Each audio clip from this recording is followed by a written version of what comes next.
TV Punjab ਦੇਖਣ ਵਾਲੇ ਸਾਰੇ ਦਰਸ਼ਕਾਂ ਦਾ ਸਵਾਗਤ ਹੈ ਜੀ। ਮੈਂ ਹਾਂ ਮਨਦੀਪ ਸਿੰਘ ਟੁੱਟ ਅਤੇ ਲੈ ਕੇ ਹਾਜ਼ਰ ਹਾਂ ਸਾਡਾ ਖਾਸ ਪ੍ਰੋਗਰਾਮ ਨਿਊਜ਼ ਦੈਟ ਮੈਟਰਸ, ਜਿਹਦੇ ਵਿੱਚ ਅਸੀਂ ਕਰਦੇ ਹਾਂ ਖਾਸ ਖਬਰਾਂ ਤੇ ਚਰਚਾ। ਤੇ ਮੇਰੇ ਨਾਲ ਚਰਚਾ ਲਈ ਜੁੜੇ ਹੋਏ ਨੇ ਸਹਿਯੋਗੀ ਮੇਰੇ ਜਸਵੀਰ ਜੀ। ਜਸਵੀਰ ਜੀ, ਸਭ ਤੋਂ ਪਹਿਲਾਂ ਤਾਂ ਬਹੁਤ-ਬਹੁਤ ਸਵਾਗਤ ਹੈ ਤੁਹਾਡਾ। शुक्रिया मनदीप जी और टीवी पंजाब देखने वाले तमाम व्यूवर्स ਨੂੰ ਸਤਿ ਸ਼੍ਰੀ ਅਕਾਲ, ਆਦਾਬ, ਨਮਸਕਾਰ। ਜਸਵੀਰ ਜੀ, ਪੰਜਾਬੀ ਦੇ ਵਿੱਚ ਇੱਕ ਕਹਾਵਤ ਹੈ ਜੀ ਕਿ ਲੱਡੂ ਮੁੱਕ ਗਏ ਜਰਾਨੇ ਟੁੱਟ ਗਏ, ਪਰ ਸੁਣਿਆ ਹਲੇ ਲੱਡੂ ਦਾ ਹਲੇ ਮੁੱਕੇ ਨਹੀਂ, ਜਰਾਨੇ ਪਹਿਲਾਂ ਹੀ ਟੁੱਟ ਗਏ। ਲੱਡੂ ਤਾਂ ਹਲੇ ਵੱਟੇ ਜਾ ਰਹੇ ਆ, ਜੀ ਮੁੱਕਣ ਵਾਲੀ ਤੇ ਗੱਲ ਬਾਅਦ ਚ ਆਉਣੀ ਆ। ਅਜੇ ਤਾਂ ਬੂੰਦੀ ਤਿਆਰ ਕੀਤੀ ਗਈ ਆ, ਉਸ ਬੂੰਦੀ ਨੂੰ ਚਾਸ਼ਣੀ ਦੇ ਵਿੱਚ ਭਿਆ ਗਿਆ ਤੇ ਹੁਣ ਤਿਆਰੀਆਂ ਕੀਤੀਆਂ ਜਾ ਰਹੀਆਂ ਕਿ ਬੂੰਦੀ ਜਿਹੜੀ ਠੰਡੀ ਹੋ ਗਈ, ਹੁਣ ਇਹਨਾਂ ਦੇ ਲੱਡੂ ਜਿਹੜੇ ਆ ਉਹ ਵੱਟੇ ਜਾਣ। ਤੇ ਯਾਰੀਆਂ ਟੁੱਟਣ ਦੀ ਜਿਹੜੀ ਤੁਸੀਂ ਗੱਲ ਕੀਤੀ ਹੈ, ਦਰਅਸਲ ਮੌਕਾ ਪ੍ਰਸਤੀ, ਸਮੇਂ ਦੇ ਨਾਲ ਆਪਣੇ ਆਪ ਨੂੰ ਜੋੜਨ ਦੀ ਕੋਸ਼ਿਸ਼ ਕਰਨਾ, ਇਹ ਸਾਰਾ ਕੁਝ ਜਿਹੜਾ ਇਸ ਵੇਲੇ ਹੋ ਰਿਹਾ। ਮੇਰਾ ਖਿਆਲ ਹੈ ਕਿ ਇੰਨੀ ਕੁ ਗੱਲਬਾਤ ਤੋਂ ਸਾਡੇ ਦਰਸ਼ਕ ਥੋੜਾ ਸ਼ਸ਼ੋਪਾਂਚ ਵੀ ਰਹਿਣਗੇ ਕਿ ਗੱਲਾਂ ਕਿਹੜੀਆਂ ਸ਼ੁਰੂ ਕਰ ਲਈਆਂ, ਖਬਰਾਂ ਦੇ ਉੱਤੇ ਚਰਚਾ ਕਰਦੇ ਆ, ਇਹ ਜੀ ਲੱਡੂਆਂ ਦੀ ਗੱਲ ਕਿਉਂ ਛੇੜ ਲਈ ਹੈ। ਮੇਰਾ ਖਿਆਲ ਹੈ ਕਿ ਥੋੜਾ ਬਹੁਤਾ ਕੁਝ ਸਮਝ ਗਏ ਹੋਣਗੇ ਤੇ ਬਾਕੀਆਂ ਲਈ ਦੱਸ ਦਈਏ ਕਿ ਭਾਈ ਇਸ ਵੇਲੇ ਜਿਹੜੀ ਅਮਰੀਕਾ ਦੇ ਵਿੱਚ ਚੋਣ ਹੋਈ ਹੈ ਅਮਰੀਕਾ ਦੇ ਰਾਸ਼ਟਰਪਤੀ ਦੇ ਲਈ, ਉਹਦੇ ਵਿੱਚ ਜਿਹੜੇ ਦੋ ਉਮੀਦਵਾਰ ਸੀ, ਡੋਨਾਲਡ ਟਰੰਪ ਅਤੇ ਜੋਏ ਬਾਈਡਨ, ਇਹਨਾਂ ਦੋਨਾਂ ਦੇ ਨਾਲ ਭਾਰਤ ਦੀ ਦੋਸਤੀ ਨੂੰ ਲੈ ਕੇ ਹੁਣ ਅਜੀਬ ਸਥਿਤੀ ਜਿਹੜੀ ਉਹ ਪੈਦਾ ਹੋਈ ਹੈ। ਕਿਉਂਕਿ ਪਹਿਲਾਂ ਟਰੰਪ ਸਾਹਿਬ ਦੇ ਲਈ ਬੜਾ ਪ੍ਰਚਾਰ ਕੀਤਾ ਨਰਿੰਦਰ ਮੋਦੀ ਹੋਰਾਂ ਨੇ, ਅਬ ਕੀ ਵਾਰ ਟਰੰਪ ਸਰਕਾਰ ਅਮਰੀਕਾ ਦੀ ਧਰਤੀ ਦੇ ਉੱਤੇ ਜਾ ਕੇ ਇਹ ਕਿਹਾ ਸੀਗਾ। ਤੇ ਉਸ ਤੋਂ ਬਾਅਦ ਨਮਸਤੇ ਟਰੰਪ ਇੱਥੇ ਭਾਰਤ ਦੇ ਵਿੱਚ ਪ੍ਰੋਗਰਾਮ ਕੀਤਾ ਗਿਆ ਸੀਗਾ। ਇਹਦੇ ਤੋਂ ਬਾਅਦ ਕੱਲ ਜਦੋਂ ਕਸੂਤੀਆਂ ਸਥਿਤੀਆਂ ਬਣੀਆਂ ਅਮਰੀਕਾ ਦੇ ਵਿੱਚ, ਜਦੋਂ ਪਤਾ ਲੱਗਾ ਕਿ ਜੋ ਬਾਈਡਨ ਜਿਹੜਾ ਆ ਉਹ ਟਰੰਪ ਨੂੰ ਪਛਾੜਦਾ ਹੋਇਆ ਅੱਗੇ ਜਾ ਰਿਹਾ ਔਰ ਐਨ ਵਾਈਟ ਹਾਊਸ ਦੀ ਦਹਲੀਜ਼ ਦੇ ਉੱਤੇ ਪੈਰ ਰੱਖ ਰਿਹਾ ਆ। ਹਾਲਾਂਕਿ ਦੂਜਾ ਪੈਰ, ਪਈ ਇੱਕ ਪੈਰ ਉਹ ਰੱਖ ਰਿਹਾ ਤੇ ਦੂਜਾ ਪੈਰ ਟਰੰਪ ਹੋਰਾਂ ਨੇ ਫੜਿਆ ਹੋਇਆ। ਉਹ ਕਹਿੰਦੇ ਕੋਈ ਗੱਲ ਨਹੀਂ, ਦੂਜੇ ਪੈਰ ਨੂੰ ਮੈਂ ਅਦਾਲਤਾਂ ਨਾਲ ਘੜੀਸ ਕੇ ਜਿਹੜਾ ਉਹ ਲੈ ਜਾਣਾ ਜੇ ਗੱਲ ਜੀ ਨਾ ਬਣੀ ਤਾਂ। ਪਰ ਜਿਵੇਂ ਹੀ ਪੈਰ ਟਿਕਦਾ ਨਜ਼ਰ ਆਇਆ, ਇੱਧਰ ਭਾਰਤ ਦੇ ਵਿੱਚ ਆਲੋਚਨਾ ਸ਼ੁਰੂ ਹੋ ਗਈ ਸੀ ਨਰਿੰਦਰ ਮੋਦੀ ਹੋਰਾਂ ਦੀ, ਔਰ ਖਾਸ ਤੌਰ ਤੇ ਉਹਨਾਂ ਦੇ ਅਬ ਕੀ ਬਾਰ ਟਰੰਪ ਸਰਕਾਰ ਦੇ ਨਾਅਰੇ ਨੂੰ ਲੈ ਕੇ ਸੋਸ਼ਲ ਮੀਡੀਆ ਤੇ ਇੰਨਾ ਕੁ ਜਿਹੜਾ ਆ ਉਹ ਭੰਡੀ ਪ੍ਰਚਾਰ ਕੀਤਾ ਗਿਆ ਪ੍ਰਧਾਨ ਮੰਤਰੀ ਨਰਿੰਦਰ ਮੋਦੀ ਦਾ ਕਿ ਗੱਲ ਹੀ ਛੱਡ ਦਿਓ। ਜਿਹਦੇ ਤੋਂ ਬਾਅਦ ਹੁਣ ਉਹਨਾਂ ਨੂੰ ਪ੍ਰੋਜੈਕਟ ਕਰਨ ਦੇ ਲਈ, ਹੁਣ ਉਹਨਾਂ ਨੂੰ ਥੋੜਾ ਜਿਹਾ ਸੁਰੱਖਿਅਤ ਕਰਨ ਦੇ ਲਈ ਤਸਵੀਰਾਂ ਜੋ ਬਾਈਡਨ ਦੇ ਨਾਲ ਪ੍ਰਧਾਨ ਮੰਤਰੀ ਨਰਿੰਦਰ ਮੋਦੀ ਦੀਆਂ ਦਿਖਾਈਆਂ ਜਾ ਰਹੀਆਂ ਨੇ। ਔਰ ਇਹ ਕਿਹਾ ਜਾ ਰਿਹਾ ਹੈ ਕਿ ਭਾਰਤ ਦੇ ਨਾਲ ਜੋ ਬਾਈਡਨ ਦਾ ਪੁਰਾਣਾ ਰਿਸ਼ਤਾ ਹੈ, ਨਰਿੰਦਰ ਮੋਦੀ ਦੇ ਨਾਲ ਪੁਰਾਣੀ ਦੋਸਤੀ ਹੈ। ਪਰ ਹੈਰਾਨੀ ਇਸ ਗੱਲ ਦੀ ਹੈ ਕਿ ਹੁਣ ਜਦੋਂ ਜਿੱਤ ਦੇ ਨੇੜੇ ਆ ਤਾਂ ਦੋਸਤੀ ਚੇਤੇ ਆ ਗਈ, ਤੇ ਪਹਿਲਾਂ ਇਸੇ ਦੋਸਤ ਨੂੰ ਹਰਾਉਣ ਦੇ ਲਈ ਦੂਜੇ ਦੋ ਹੱਕ ਦੇ ਵਿੱਚ ਜਿਹੜਾ ਉਹ ਚੋਣ ਪ੍ਰਚਾਰ ਕੀਤਾ ਜਾ ਰਿਹਾ ਸੀ। ਮਤਲਬ ਜਿਹੜਾ ਕੁਰਸੀ ਤੇ ਬੈਠਾ ਆ ਉਹਦੇ ਨਾਲ ਯਾਰੀ ਹੈ, ਜਿਹੜਾ ਕੁਰਸੀ ਤੇ ਨਹੀਂ ਬੈਠਾ ਤੇ ਫਿਰ ਉਹਨੂੰ ਟਾਟਾ ਬਾਏ ਬਾਏ ਆ। ਸਿੱਧੇ ਤੌਰ ਤੇ ਇਹੀ ਸੁਨੇਹਾ ਜਿਹੜਾ ਉਹ ਦਿੱਤਾ ਜਾ ਸਕਦਾ ਹੈ ਇਸ ਸਾਰੀ ਗੱਲਬਾਤ ਤੋਂ। ਕੁੱਲ ਮਿਲਾ ਕੇ ਮੰਨ ਲਈਏ ਕਿ ਇਸ ਵੇਲੇ ਕਸੂਤੀ ਸਥਿਤੀ ਅਮਰੀਕਾ ਦੇ ਵਿੱਚ ਹੈ ਤੇ ਓਨੀ ਕਸੂਤੀ ਸਥਿਤੀ ਇੱਥੇ ਭਾਰਤ ਦੇ ਵਿੱਚ ਪ੍ਰਧਾਨ ਮੰਤਰੀ ਨਰਿੰਦਰ ਮੋਦੀ ਲਈ ਵੀ ਹੈ, ਉਹਨਾਂ ਦੇ ਸਮਰਥਕਾਂ ਲਈ ਵੀ ਹੈ। ਕਿਉਂਕਿ ਟਰੰਪ ਲਈ ਬਹੁਤ ਸਾਰੀਆਂ ਦੁਆਵਾਂ ਕੀਤੀਆਂ ਸੋਸ਼ਲ ਮੀਡੀਆ ਤੇ ਟਵਿੱਟਰ ਦੇ ਉੱਤੇ, ਤਾਂ ਉਹ ਤਸਵੀਰ ਵੀ ਪੋਸਟ ਕੀਤੀ ਜਾ ਰਹੀ ਹੈ ਜਿਹਦੇ ਵਿੱਚ ਭਾਰਤ 'ਚ ਡੋਨਾਲਡ ਟਰੰਪ ਦੀ ਤਸਵੀਰ ਨੂੰ ਇੱਕ ਵਿਅਕਤੀ ਜਿਹੜਾ ਉਹਨਾਂ ਦਾ ਸਮਰਥਕ, ਖਾਸ ਤੌਰ ਤੇ ਮੋਦੀ ਦਾ ਸਮਰਥਕ ਵੀ ਆ, ਉਹ ਚੁੰਮਦਾ ਨਜ਼ਰ ਆ ਰਿਹਾ ਆ। ਸੋ ਇਸ ਕਰਕੇ ਪਰਿਸਥਿਤੀਆਂ ਬੜੀਆਂ ਹਾਸੋਹੀਣੀਆਂ ਇੱਥੇ ਭਾਰਤ ਦੇ ਵਿੱਚ ਬਣੀਆਂ ਨੇ। ਪਰ ਲੱਗਦਾ ਹੈ ਕਿ ਅਮਰੀਕਾ ਵਾਲਿਆਂ ਲਈ ਸਥਿਤੀਆਂ ਜਿਹੜੀਆਂ ਉਹ ਚਿੰਤਾਜਨਕ ਨੇ, ਕਿਉਂਕਿ ਬਹੁਤ ਸਾਰੇ ਖਦਸ਼ੇ ਜਤਾਏ ਜਾ ਰਹੇ ਆ, ਚਿੰਤਾਵਾਂ ਜਿਹੜੀਆਂ ਹੁਣ ਤੋਂ ਹੀ ਸ਼ੁਰੂ ਹੋ ਗਈਆਂ ਨੇ, ਟਕਰਾਅ ਲਈ ਸਥਿਤੀਆਂ ਬਣਦੀਆਂ ਨਜ਼ਰ ਆ ਰਹੀਆਂ ਨੇ। ਤੇ ਉਧਰ ਟਰੰਪ ਸਾਹਿਬ ਕਹਿੰਦੇ ਆ ਕਿ ਮੇਰੇ ਨਾਲ ਧੋਖਾ ਹੋਇਆ ਆ। ਹੁਣ ਉੱਥੋਂ ਦੀ ਕੀ ਸਥਿਤੀ ਆ ਉਹ ਵੀ ਦੱਸ ਦਿਓ ਮਨਦੀਪ ਜੀ। ਅਸਲ ਦੇ ਵਿੱਚ ਸਥਿਤੀ ਤਾਂ ਮੈਂ ਜਸਵੀਰ ਜੀ ਬਾਅਦ ਚ ਬਿਆਨ ਕਰਦਾ। ਪਹਿਲਾਂ ਮੈਂ ਤੁਹਾਨੂੰ ਜੇ ਇੱਕ ਗੱਲ ਪੁੱਛਾਂ ਵੀ ਚਲੋ ਭਾਰਤ ਵਿੱਚ ਮੰਨਿਆ ਕਿ ਕੋਈ ਕਹਿ ਦੇ ਚੋਣਾਂ ਤੋਂ ਬਾਅਦ ਜੀ ਈਵੀਐਮ 'ਚ ਘੁਟਾਲਾ ਹੋ ਗਿਆ, ਕਹਿੰਦੇ ਚਲੋ ਹੋ ਗਿਆ ਹੋਊਗਾ। ਪਾਕਿਸਤਾਨ 'ਚ ਹੋ ਜਾਵੇ ਗੱਲ ਠੀਕ ਹੈ, ਕੋਈ ਅਫਰੀਕੀ ਮੁਲਕ ਜਿੱਥੇ ਕਿ ਬਹੁਤ ਪਿਛੜੇ ਮੁਲਕ ਆ ਉੱਥੇ ਕੋਈ ਕਹਿ ਦੇ ਵੀ ਚੋਣਾਂ 'ਚ ਘੁਟਾਲਾ ਹੋ ਗਿਆ, ਉਹ ਵੀ ਮੰਨ ਲਾਂਗੇ। ਪਰ ਜੇ ਤੁਹਾਨੂੰ ਕੋਈ ਕਹੇ ਵੀ ਅਮਰੀਕਾ ਵਰਗੀ ਡੈਮੋਕ੍ਰੇਸੀ ਵਿੱਚ, ਅਮਰੀਕਾ ਵਰਗੇ ਸਿਸਟਮ ਦੇ ਵਿੱਚ ਉੱਥੇ ਦਾ ਰਾਸ਼ਟਰਪਤੀ ਇਹ ਕਹੇ ਵੀ ਬਹੁਤ ਵੱਡਾ ਧੋਖਾ ਹੋ ਗਿਆ, ਫਰਾਡ ਹੋ ਗਿਆ, ਵੋਟਾਂ ਗਲਤ ਪੈ ਗਈਆਂ, ਤਾਂ ਤੁਸੀਂ ਕੀ ਖਿਆਲ ਹੋਊਗਾ ਤੁਹਾਡੇ ਮਨ ਦੇ ਵਿੱਚ? ਮਨ 'ਚ ਖਿਆਲ ਕੀ ਹੋਣਾ ਹੈ, ਪਿੱਛੇ ਜੇ ਅਮਰੀਕਾ ਦੇ ਵਿੱਚ ਇੱਕ ਸਰਵੇ ਕੀਤਾ ਗਿਆ ਸੀ, ਉਸ ਸਰਵੇ ਦੇ ਵਿੱਚ ਜਿਹੜਾ ਉਹ ਬਕਾਇਦਾ ਦੱਸਿਆ ਗਿਆ ਸੀਗਾ ਕਿ ਰਾਸ਼ਟਰਪਤੀ ਡੋਨਾਲਡ ਟਰੰਪ ਜਿਹੜੇ ਨੇ ਉਹ ਕਿੰਨੀ ਵਾਰੀ ਦਿਨ 'ਚ ਝੂਠ ਬੋਲਦੇ ਨੇ, ਕਿੰਨੀ ਵਾਰੀ ਮਹੀਨਿਆਂ 'ਚ ਝੂਠ ਬੋਲਦੇ ਨੇ, ਕਿੰਨੀ ਵਾਰੀ ਸਾਲ ਦੇ ਵਿੱਚ ਝੂਠ ਬੋਲਦੇ ਨੇ। ਸੋ ਉਹ ਸਰਵੇ ਵੀ ਲੋਕਾਂ ਦੇ ਸਾਹਮਣੇ ਆਇਆ ਸੀਗਾ। ਫਿਰ ਉਹਨਾਂ ਪਰਿਸਥਿਤੀਆਂ ਦੇ ਵਿੱਚ ਕੁਝ ਵੀ ਹੋਣਾ ਜਿਹੜਾ ਉਹ ਸੰਭਵ ਆ, ਜਦੋਂ ਸਿੱਧੇ ਤੌਰ ਤੇ ਕਹਿ ਲਈਏ ਕਿ ਇਹ ਬੋਲ ਬੁਲਾਰੇ ਵਾਲੇ ਲੀਡਰ ਅੱਗੇ ਆਉਂਦੇ ਨੇ ਤੇ ਫਿਰ ਉਹਨਾਂ ਦੇ ਮੂੰਹੋਂ ਬਹੁਤ ਕੁਝ ਨਿਕਲਦਾ ਹੈ। ਪਰ ਚਿੰਤਾ ਇਸ ਗੱਲ ਦੀ ਰਹਿੰਦੀ ਹੈ, ਹੈਰਾਨੀ ਇਸ ਗੱਲ ਦੀ ਹੁੰਦੀ ਹੈ, ਪੂਰੇ ਵਿਸ਼ਵ ਦੀ ਅਗਵਾਈ ਕਰਨ ਵਾਲਾ, ਆਪਣੇ ਆਪ ਨੂੰ ਮੁਲਕ ਦੱਸਣ ਵਾਲਾ, ਜੇ ਆਪਣੀ ਇੱਥੇ ਸਥਿਤੀਆਂ ਨਹੀਂ ਸੰਭਾਲ ਪਾਉਂਦਾ, ਜੇ ਆਪਣੀ ਇੱਥੇ ਧੋਖਾਧੜੀ ਲੋਕਤੰਤਰ ਦੇ ਵਿੱਚ, ਵੋਟਾਂ ਦੇ ਵਿੱਚ ਧੋਖਾਧੜੀ ਦੀ ਗੱਲ ਕਰਦਾ ਹੈ, ਤੇ ਫਿਰ ਮੇਰਾ ਖਿਆਲ ਹੈ ਕਿ ਬਾਕੀ ਵਿਸ਼ਵ ਦੇ ਮੁਲਕਾਂ ਨੂੰ ਸੋਚਣਾ ਪਏਗਾ ਕਿ ਜਿਹੜੇ ਮਸਲੇ ਲੋਕਾਂ ਦੇ ਹੱਲ ਕਰਦਾ ਫਿਰਦਾ ਆ, ਸਰਪੰਚ ਸਾਹਿਬ ਦੇ ਆਪਣੇ ਘਰੇ ਵੀ ਉਹੀ ਲੜਾਈ ਝਗੜਾ ਜਿਹੜਾ ਉਹ ਚੱਲਦਾ ਪਿਆ ਹੈ। ਜੀ ਬਿਲਕੁਲ। ਹੁਣ ਮੈਂ ਤਾਂ ਜਸਵੀਰ ਜੀ ਤੁਹਾਨੂੰ ਦੱਸਦਾ ਕਿ ਇਸ ਵਕਤ ਇੱਥੇ ਸਥਿਤੀਆਂ ਕੀ ਨੇ। ਸਥਿਤੀਆਂ ਜੋ ਕੱਲ ਸੀ ਤਕਰੀਬਨ ਉਹੀ, ਅੱਜ ਥੋੜ੍ਹੀਆਂ ਜਿਹੀਆਂ ਬਦਲੀਆਂ ਨੇ। ਕੱਲ ਵੀ ਬਾਈਡਨ ਜਿਹੜੇ ਆ ਅੱਗੇ ਦਿਖਾਈ ਦੇ ਰਹੇ ਸੀ, ਅੱਜ ਵੀ ਜੋ ਬਾਈਡਨ ਜਿਹੜੇ ਆ ਟਰੰਪ ਤੋਂ ਅੱਗੇ ਦਿਖਾਈ ਦੇ ਰਹੇ ਨੇ। ਇੱਕ ਦੋ ਸੂਬਿਆਂ ਦੇ ਵਿੱਚ ਖੇਡ ਬਹੁਤ ਜ਼ਿਆਦਾ ਜਿਹੜੀ ਆ ਉਹ ਫਸੀ ਹੋਈ ਆ। ਜਾਰਜੀਆ ਸੂਬੇ ਵਿੱਚ ਜਿਹੜਾ ਇਸ ਵਕਤ ਜਸਵੀਰ ਜੀ ਤਕਰੀਬਨ 10-15 ਹਜ਼ਾਰ ਵੋਟ ਹੋਰ ਗਿਣਨ ਵਾਲੀ ਬਾਕੀ ਆ। ਜਿੱਥੇ ਪਹਿਲਾਂ ਬਹੁਤ ਵੱਡੀ ਲੀਡ ਸੀ ਟਰੰਪ ਹੋਣਾ ਦੀ ਇਸ ਸੂਬੇ ਵਿੱਚ, ਉੱਥੇ ਹੁਣ ਸਿਰਫ 1900 ਵੋਟ ਦਾ ਜਿਹੜਾ ਫਰਕ ਰਹਿ ਗਿਆ ਵਾ।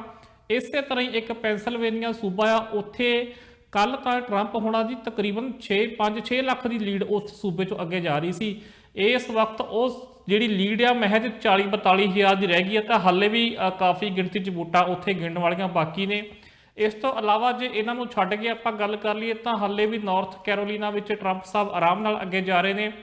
ਦੋ ਸੂਬੇ ਹੋਰ ਨੇ ਜਸਵੀਰ ਜੀ, ਜਿਹਦੇ ਵਿੱਚ ਇੱਕ ਆਉਂਦਾ ਆ ਐਰੀਜ਼ੋਨਾ ਤੇ ਇੱਕ ਨਵਾਡਾ। ਇਹਨਾਂ ਦੋਨਾਂ ਵਿੱਚ ਜਿਹੜੇ ਆ ਉਹ ਜੋ ਬਾਈਡਨ ਜਿਹੜੇ ਆ ਲੀਡ ਕਰ ਰਹੇ ਨੇ। ਜੇਕਰ ਉਹ ਇਹਨਾਂ ਦੋਨਾਂ ਸੂਬਿਆਂ ਵਿੱਚ ਲੀਡ ਆਪਣੀ ਬਰਕਰਾਰ ਰੱਖਦੇ ਨੇ ਤਾਂ ਉਹਨਾਂ ਦਾ ਨੰਬਰ ਬਣਦਾ 270। ਭਾਵ ਕਿ ਜਿਹੜਾ ਤੁਸੀਂ ਕਹਿ ਰਹੇ ਹੋ ਕਿ ਇੱਕ ਪੈਰ ਜਿਹੜਾ ਵਾਈਟ ਹਾਊਸ ਦੇ ਬਾਹਰ ਫੜਿਆ ਹੋਇਆ ਟਰੰਪ ਨੇ, ਉਹ ਪੈਰ ਵੀ ਉਹਨਾਂ ਦਾ ਅੰਦਰ ਜਿਹੜਾ ਉਹ ਚੱਲ ਜੂਗਾ। ਜੇਕਰ ਉਹ ਜਾਰਜੀਆ ਵੀ ਫਲਿੱਪ ਕਰਦੇ ਨੇ ਤਾਂ ਉਸ ਤੋਂ ਬਾਅਦ ਵੀ ਉਹਨਾਂ ਕੋਲ ਇੱਕ ਚੰਗੀ ਖਾਸੀ ਜਿਹੜੀ ਆ ਉਹ ਬਹੁਮਤ ਹੋ ਜਾਊਗੀ, ਕਿਉਂਕਿ 270 ਤਾਂ ਚਾਹੀਦੀ ਆ। ਜੇਕਰ ਉਹ ਆ ਗਈ ਤਾਂ ਉਹ 280 ਤੋਂ ਪਾਰ ਜਿਹੜਾ ਉਹ ਚੱਲ ਜਾਣਗੇ। ਹੁਣ ਜੇਕਰ ਪੈਂਸਲਵੇਨੀਆ ਵੀ ਫਲਿੱਪ ਕਰਦੇ ਆ ਤਾਂ ਇਹ ਨੰਬਰ 300 ਤੋਂ ਵੀ ਪਾਰ ਜਾ ਸਕਦਾ। ਸੋ ਕਹਿਣ ਦਾ ਭਾਵ ਇਹ ਹੈ ਕਿ ਹਾਲੇ ਸਥਿਤੀਆਂ ਬੜਾ ਜਿਹੜਾ ਕਸੂਤਾ ਮੁਕਾਬਲਾ ਫਸਿਆ ਹੋਇਆ। ਬਹੁਤ ਘੱਟ ਵੋਟਾਂ ਦੇ ਫਰਕ ਨਾਲ ਜਿਹੜੇ ਉਮੀਦਵਾਰ ਇੱਕ ਦੂਜੇ ਤੋਂ ਅੱਗੇ ਜਾ ਰਹੇ ਨੇ। ਕੱਲ ਸ਼ਾਮ ਤੱਕ ਅਸੀਂ ਦਰਸ਼ਕਾਂ ਨਾਲ ਜਿਹੜੀ ਸਥਿਤੀ ਜ਼ਰੂਰ ਪੂਰੀ ਸਪਸ਼ਟ ਮੈਨੂੰ ਲੱਗਦਾ ਕਿ ਸਾਂਝੀ ਕਰ ਸਕਾਂਗੇ ਕਿ ਕੀ ਹਾਲਾਤ ਨੇ, ਕਿਹੜਾ ਵਿਅਕਤੀ ਜਿਹੜਾ ਰਾਸ਼ਟਰਪਤੀ ਬਣ ਰਿਹਾ ਵਾ। ਹਾਲ ਦੀ ਘੜੀ ਅਸੀਂ ਇਹ ਕਹਿ ਸਕਦੇ ਹਾਂ ਕਿ ਜਿਹੜੇ ਟਰੰਪ ਸਾਹਿਬ ਅੱਜ ਆਏ ਸੀ, ਅਸੀਂ ਅੱਜ ਉਹਨਾਂ ਦੀ ਬਾਡੀ ਲੈਂਗੁਏਜ ਦੇਖੀ ਕੈਮਰੇ ਸਾਹਮਣੇ। ਅੱਜ ਤੱਕ ਅਸੀਂ ਉਹਨਾਂ ਦੀ ਕਦੇ ਇਹੋ ਜਿਹੀ ਕੋਈ ਬਾਡੀ ਲੈਂਗੁਏਜ ਨਹੀਂ ਦੇਖੀ। ਅੱਗੇ ਤਾਂ ਉਹ ਪੱਤਰਕਾਰਾਂ ਨਾਲ ਵੀ ਭਿੜ ਪੈਂਦੇ ਆ, ਅੱਜ ਉਹ ਨੀਵੀਂ ਪਾ ਕੇ ਆਏ, ਬਹੁਤ ਢਿੱਲਾ ਜਿਹਾ ਸਰੀਰ ਸੀ ਉਹਨਾਂ ਦਾ। ਆ ਕੇ ਬਸ ਉਹਨਾਂ ਨੇ ਕਾਪੀ ਖੋਲੀ, ਜੋ ਲਿਖਿਆ ਸੀ ਉਹ ਬੋਲ ਕੇ ਇਹ ਰੌਲਾ ਪਾ ਕੇ ਜੀ ਉੱਥੇ ਵੀ ਫਰਾਡ ਹੋ ਗਿਆ, ਉੱਥੇ ਵੀ ਫਰਾਡ ਹੋ ਗਿਆ, ਅਸੀਂ ਇੱਥੇ ਵੀ ਲਾਅ ਸੂਟ ਕਰਾਂਗੇ, ਇੱਥੇ ਵੀ ਕੇਸ ਕਰਾਂਗੇ, ਅਸੀਂ ਇਹ ਧੱਕਾ ਨਹੀਂ ਹੋਣ ਦੇਵਾਂਗੇ। ਉਦੋਂ ਬਾਅਦ ਕਾਪੀ ਬੰਦ ਕੀਤੀ, ਨੀਵੀਂ ਪਾ ਕੇ ਉਦਾਂ ਹੀ ਵਾਪਸ ਮੁੜ ਗਏ ਤੇ ਪੱਤਰਕਾਰ ਉਹਨਾਂ ਨੂੰ ਪਿੱਛੇ ਆਵਾਜ਼ਾਂ ਮਾਰਦੇ ਰਹਿ ਗਏ ਤੇ ਉਹਨਾਂ ਨੇ ਕਿਸੇ ਵੱਲ ਮੁੜ ਕੇ ਨਹੀਂ ਦੇਖਿਆ। ਇਹ ਹਾਲਾਤ ਇੱਥੇ ਬਣੇ ਹੋਏ ਨੇ। ਜੋ ਬਾਈਡਨ ਉਹਨਾਂ ਨੇ ਕਿਹਾ ਕਿ ਅਸੀਂ ਜਿਹੜੇ ਆ ਜਿੱਤ ਰਹੇ ਆ, ਪਰ ਕਹਿੰਦੇ ਕਿ ਡੈਮੋਕ੍ਰੇਸੀ ਜਿਹੜੀ ਆ ਉਹ ਪੇਸ਼ੈਂਸ ਮੰਗਦੀ ਆ, ਸਬਰ ਮੰਗਦੀ ਆ। ਸੋ ਅਸੀਂ ਪੂਰੀ ਗਿਣਤੀ ਪੂਰੀ ਹੋਣ ਦਾ ਇੰਤਜ਼ਾਰ ਕਰਾਂਗੇ। ਸੋ ਕੁੱਲ ਮਿਲਾ ਕੇ ਹਾਲਾਤ ਜਿਹੜੇ ਇਹ ਬਣੇ ਹੋਏ ਨੇ। ਅੱਛਾ ਮਨਦੀਪ ਜੀ, ਇੱਕ ਹੋਰ ਮੈਂ ਰਿਪੋਰਟ ਪੜ੍ਹ ਰਿਹਾ ਸੀਗਾ, ਪਤਾ ਲੱਗਾ ਕਿ ਪਪੂਲਰ ਵੋਟ ਦੇ ਮਾਮਲੇ ਦੇ ਵਿੱਚ ਵੀ ਜੋ ਬਾਈਡਨ ਨੇ ਜਿਹੜਾ ਰਿਕਾਰਡ ਤੋੜਿਆ। ਬਰਾਕ ਓਬਾਮਾ ਨੂੰ ਤਕਰੀਬਨ 7 ਕਰੋੜ ਤੋਂ ਕੁਝ ਘੱਟ ਵੋਟਾਂ ਜਿਹੜੀਆਂ ਮਿਲੀਆਂ ਸੀਗੀਆਂ, ਤੇ ਪਪੂਲਰ ਵੋਟ ਦੇ ਮਾਮਲੇ ਦੇ ਵਿੱਚ ਜੋ ਬਾਈਡਨ 7 ਕਰੋੜ ਤੋਂ ਵੀ ਉੱਪਰ ਟੱਪ ਗਏ ਨੇ। ਜੀ ਬਿਲਕੁਲ ਜਸਵੀਰ ਜੀ, ਇਸ ਵਕਤ ਬੇਸ਼ੱਕ ਕਰੋਨਾ ਵਾਇਰਸ ਦਾ ਦੌਰ ਚੱਲ ਰਿਹਾ ਸੀ, ਪਰ ਇੱਥੇ ਹਾਲਾਂਕਿ ਇੱਕ ਪੂਰੀ ਹਲੇ ਜਿਹੜੀ ਆ ਉਹ ਦਰ ਸਾਹਮਣੇ ਨਹੀਂ ਆਈ, ਪਰ ਇੰਨਾ ਜ਼ਰੂਰ ਹੈ ਕਿ VOTING ਬਹੁਤ ਰਿਕਾਰਡ ਹੋਈ ਹੈ, ਜਿਹਦਾ ਇਹ ਹੈ ਕਿ ਟਰੰਪ ਵੀ ਚੰਗੀ ਖਾਸੀ ਵੋਟ ਲੈ ਗਏ ਨੇ। ਇਸ ਵਕਤ 68 ਮਿਲੀਅਨ ਜਿਹੜੀ ਆ ਉਹ ਵੋਟ ਇਸ ਵਕਤ ਟਰੰਪ ਲਿਆ ਚੁੱਕੇ ਨੇ, ਅਤੇ 72 ਮਿਲੀਅਨ ਤੋਂ ਪਾਰ ਜਿਹੜੇ ਆ ਇਸ ਵਕਤ ਜਾ ਕੇ ਜੋ ਬਾਈਡਨ ਬੈਠੇ ਨੇ। ਜੋ ਇਸ ਵਕਤ ਸਭ ਤੋਂ ਜਿਹੜੇ ਮੇਰੇ ਖਿਆਲ ਨਾਲ ਅਮਰੀਕਾ ਦੇ ਇਤਿਹਾਸ ਵਿੱਚ ਜਿਹੜਾ ਇੱਕ ਰਿਕਾਰਡ ਸੀ ਬਰਾਕ ਓਬਾਮਾ ਦਾ, ਉਹ ਰਿਕਾਰਡ ਇਸ ਵਕਤ ਟੁੱਟ ਚੁੱਕਾ। ਉਹ ਰਿਕਾਰਡ ਇਸ ਕਰਕੇ ਟੁੱਟਾ ਕਿਉਂਕਿ ਲੋਕਾਂ ਨੇ ਰਿਕਾਰਡ ਜਿਹੜੀਆਂ ਉਹ ਵੋਟਾਂ ਪਾਈਆਂ ਨੇ। ਇਹਦੇ ਵਿੱਚ ਜਿਹੜੀ ਰਿਪਬਲਿਕਨ ਪਾਰਟੀ ਆ, ਟਰੰਪ ਸਾਹਿਬ ਆ, ਉਹਨਾਂ ਦਾ ਯੋਗਦਾਨ ਇਹ ਹੈ ਕਿ ਜਿੱਥੇ ਜਿੱਥੇ ਉਹਨਾਂ ਦਾ ਹੋਲਡ ਆ ਉੱਥੇ ਉਹਨਾਂ ਨੇ ਬਹੁਤ ਜਿਹੜਾ ਵਾ ਅਗਰੈਸਿਵ ਹੋ ਕੇ ਕੰਮ ਕੀਤਾ ਔਰ ਲੋਕਾਂ ਨੂੰ ਬਾਹਰ ਕੱਢ ਕੇ ਉਹਨਾਂ ਕੋਲੋਂ ਵੋਟ ਪੋਲ ਕਰਵਾਈ। ਦੂਜੇ ਪਾਸੇ ਕਿਹਾ ਜਾ ਰਿਹਾ ਕਿ ਬਾਈਡਨ ਉਹਨਾਂ ਦੀ ਕੰਪੇਨ ਤਾਂ ਉਨੀ ਸ਼ਾਨਦਾਰ ਨਹੀਂ ਸੀ ਜਿੰਨੀ ਟਰੰਪ ਉਹਨਾਂ ਨੇ ਜ਼ੋਰਦਾਰ ਚਲਾਈ, ਪਰ ਕੁਝ ਲੋਕ ਜਿਹੜੇ ਆ ਉਹ ਟਰੰਪ ਸਾਹਿਬ ਤੋਂ ਬਹੁਤੇ ਦੁਖੀ ਨਜ਼ਰ ਆ ਰਹੇ ਸੀ। ਇਸ ਕਰਕੇ ਉਹ ਨਿਕਲ ਕੇ ਜਿਹੜੇ ਆ ਵੋਟ ਕਰਨ ਗਏ। ਸ਼ਾਇਦ ਇਸ ਕਰਕੇ ਜਿਹੜੇ ਤੁਹਾਨੂੰ ਇਹ ਅੰਕੜੇ ਦੇਖਣ ਨੂੰ ਮਿਲ ਰਹੇ ਆ। ਐਂਟੀ ਇਨਕੰਬੈਂਸੀ ਜਿਹਨੂੰ ਆਪਾਂ ਭਾਰਤ ਦੇ ਵਿੱਚ ਕਈ ਵਾਰੀ ਚੋਣਾਂ ਦੇ ਦੌਰਾਨ ਮੱਦ ਨੂੰ ਇਸਤੇਮਾਲ ਕਰਦੇ ਆ ਕਿ ਸੱਤਾ ਵਿਰੋਧੀ ਇੱਕ ਲਹਿਰ ਉੱਠਦੀ ਹੈ, ਤੇ ਉਹ ਲਹਿਰ ਜ਼ਿਆਦਾਤਰ ਜਿਹੜਾ ਜਦੋਂ ਵੱਧ VOTING ਹੁੰਦੀ ਹੈ, ਕਿਹਾ ਜਾਂਦਾ ਕਿ ਇਹ ਸੱਤਾ ਵਿਰੋਧੀ ਲਹਿਰ ਦੇ ਵਿੱਚੋਂ ਚੀਜ਼ਾਂ ਘੱਟ ਹੋਵੇ, ਤੇ ਕਹਿੰਦੇ ਕਿ ਉਸ ਤਰੀਕੇ ਨਾਲ ਲਹਿਰ ਜਿਹੜੀ ਹੈ ਉਹ ਨਹੀਂ ਉੱਠਦੀ। ਕੁੱਲ ਮਿਲਾ ਕੇ ਕਹਿ ਸਕਦੇ ਕਿ ਪ੍ਰਸਥਿਤੀਆਂ ਲਗਭਗ ਜਿਹੜੀਆਂ ਉਹ ਮਨਦੀਪ ਜੀ ਇਹੋ ਜਿਹੀਆਂ ਨੇ। ਪਰ ਜਿਹੜਾ ਨੁਕਤੇ ਅਪਣਾਏ ਜਾ ਰਹੇ ਆ ਟਰੰਪ ਵੱਲੋਂ ਕਿੰਨੇ ਕੁ ਕਾਰਗਰ ਸਾਬਤ ਹੋਣਗੇ? ਮੇਰਾ ਖਿਆਲ ਹੈ ਕਿ ਇਹ ਵੀ ਆਪਾਂ ਗੱਲ ਕਰ ਦਈਏ ਕਿ ਸੱਚੀਓ ਹੀ ਜੋ ਬਾਈਡਨ ਹੋਰਾਂ ਦੀ ਲੱਤ ਖਿੱਚ ਲਈ ਜਾਏਗੀ ਟਰੰਪ ਹੋਰਾਂ ਦੇ ਵੱਲੋਂ, ਜਾਂ ਲੱਤ ਛਡਾ ਕੇ, ਜਿੱਦਾਂ ਕਬੱਡੀ ਦੇ ਵਿੱਚ ਲੱਤ ਫੜ ਲਈ ਜਾਂਦੀ ਹੈ ਨਾ ਰੇਡਰ ਦੀ, ਤੇ ਮੁੜ ਕੇ ਉਹ ਛਡਾਉਣ ਦੀ ਕੋਸ਼ਿਸ਼ ਕਰਦਾ ਆ, ਤੇ ਜੇ ਛਡਾ ਲਵੇ ਤਾਂ ਫੇਰ ਤਾਂ ਨਿਕਲ ਜਾਂਦਾ ਪਾੜਿਆਂ ਤੋਂ ਪਾਰ। ਬਾਈਡਨ ਹੋਰੀ ਪਾੜਿਆਂ ਤੋਂ ਪਾਰ ਨਿਕਲ ਪਾਉਣਗੇ, ਜਾਂ ਲੱਤ ਕਸੂਤੇ ਤਰੀਕੇ ਨਾਲ ਫੜੀ ਹੋਈ ਹੈ ਟਰੰਪ ਹੋਰਾਂ ਨੇ? ਜੀ, ਜੇ ਉਹ ਲੱਤ ਫੜਨ ਦੀ ਪੂਰੀ ਕੋਸ਼ਿਸ਼ ਕਰ ਰਿਹਾ, ਪਰ ਹਾਲੇ ਜਿਹੜਾ 30 ਸੈਕਿੰਡ ਦਾ ਸਮਾਂ ਹੁੰਦਾ ਉਹ ਪੂਰਾ ਨਹੀਂ ਹੋਇਆ ਤਸਵੀਰ ਜੀ। ਔਰ ਇੱਥੇ ਇੱਕ ਹੋਰ ਬਹੁਤ ਅਹਿਮ ਇੱਕ ਨੁਕਤਾ ਸਾਂਝਾ ਕਰਨਾ ਚਾਹੁੰਦਾ ਕਿ ਟਰੰਪ ਸਾਹਿਬ ਤਾਂ ਲਗਾਤਾਰ ਕਹਿ ਰਹੇ ਨੇ, ਇਹ ਟਰੰਪ ਸਾਹਿਬ ਰੌਲਾ ਪਾ ਰਹੇ ਨੇ ਕਿ ਧੋਖਾ ਹੋਇਆ, ਫਰੋਡ ਹੋਇਆ, ਵੋਟਾਂ ਦੀ ਗਿਣਤੀ ਨਾ ਕਰੋ, ਵੋਟਾਂ ਰੋਕ ਦਿਓ ਇੱਥੇ ਹੀ। ਉੱਥੇ ਹੀ ਜਿਹੜੇ ਉਹਨਾਂ ਦਾ ਪਰਿਵਾਰ ਆ, ਉਹਨਾਂ ਦੇ ਪੁੱਤਰ ਆ, ਉਹ ਵੀ ਇਸ ਮਾਮਲੇ ਲੱਗੇ ਹੋਏ ਨੇ ਕਿ ਵੀ ਇਹ ਧੋਖਾ ਹੋ ਗਿਆ। ਪਰ ਜਿਹੜੀ ਉਹਨਾਂ ਦੀ ਪਾਰਟੀ ਆ ਉਹ ਇਸ ਵਕਤ ਬਿਲਕੁਲ ਚੁੱਪ ਬੈਠੀ ਆ, ਉਹ ਕੋਈ ਇਸ ਮਾਮਲੇ ਵਿੱਚ ਟਰੰਪ ਉਹਨਾਂ ਦਾ ਸਾਥ ਨਹੀਂ ਦੇ ਰਹੇ। ਜਿਹੜੇ ਵੱਡੇ ਪੁਰਾਣੇ ਇਸ ਪਾਰਟੀ ਦੇ ਲੀਡਰ ਨੇ ਉਹ ਬਿਲਕੁਲ ਚੁੱਪ ਕਰਕੇ ਬੈਠੇ ਨੇ। ਸਾਰਾ ਜਿਹੜਾ ਉਹ ਜੋ ਵੀ ਘਟਨਾਕ੍ਰਮ ਹੋ ਰਿਹਾ ਬੜੇ ਵਿਸਥਾਰ ਨਾਲ, ਬੜੇ ਚੁੱਪ ਕਰਕੇ ਉਹ ਦੇਖ ਰਹੇ ਨੇ। ਸੋ ਮੈਨੂੰ ਲੱਗਦਾ ਨਹੀਂ ਕਿ ਇਸ ਵਕਤ ਜੇਕਰ ਬਾਈਡਨ ਐਰੀਜ਼ੋਨਾ, ਨਵਾਡਾ ਤੇ ਜਾਰਜੀਆ ਸੂਬਿਆਂ ਵਿੱਚ ਆਪਣੀ ਪਕੜ ਬਣਾ ਲੈਂਦੇ ਆ ਤਾਂ ਮੈਨੂੰ ਲੱਗਦਾ ਨਹੀਂ ਕਿ ਟਰੰਪ ਸਾਹਿਬ ਕੋਲ ਕੋਈ ਬਹੁਤਾ ਰਾਹ ਰਹਿ ਜਾਏਗਾ, ਕਿਉਂਕਿ ਜੇ ਅਦਾਲਤ ਜਾਣਗੇ ਤਾਂ ਉੱਥੇ ਵੀ ਘੱਟੋ ਘੱਟ ਤੁਹਾਨੂੰ ਸਬੂਤ ਦੇਣੇ ਪੈਣਗੇ।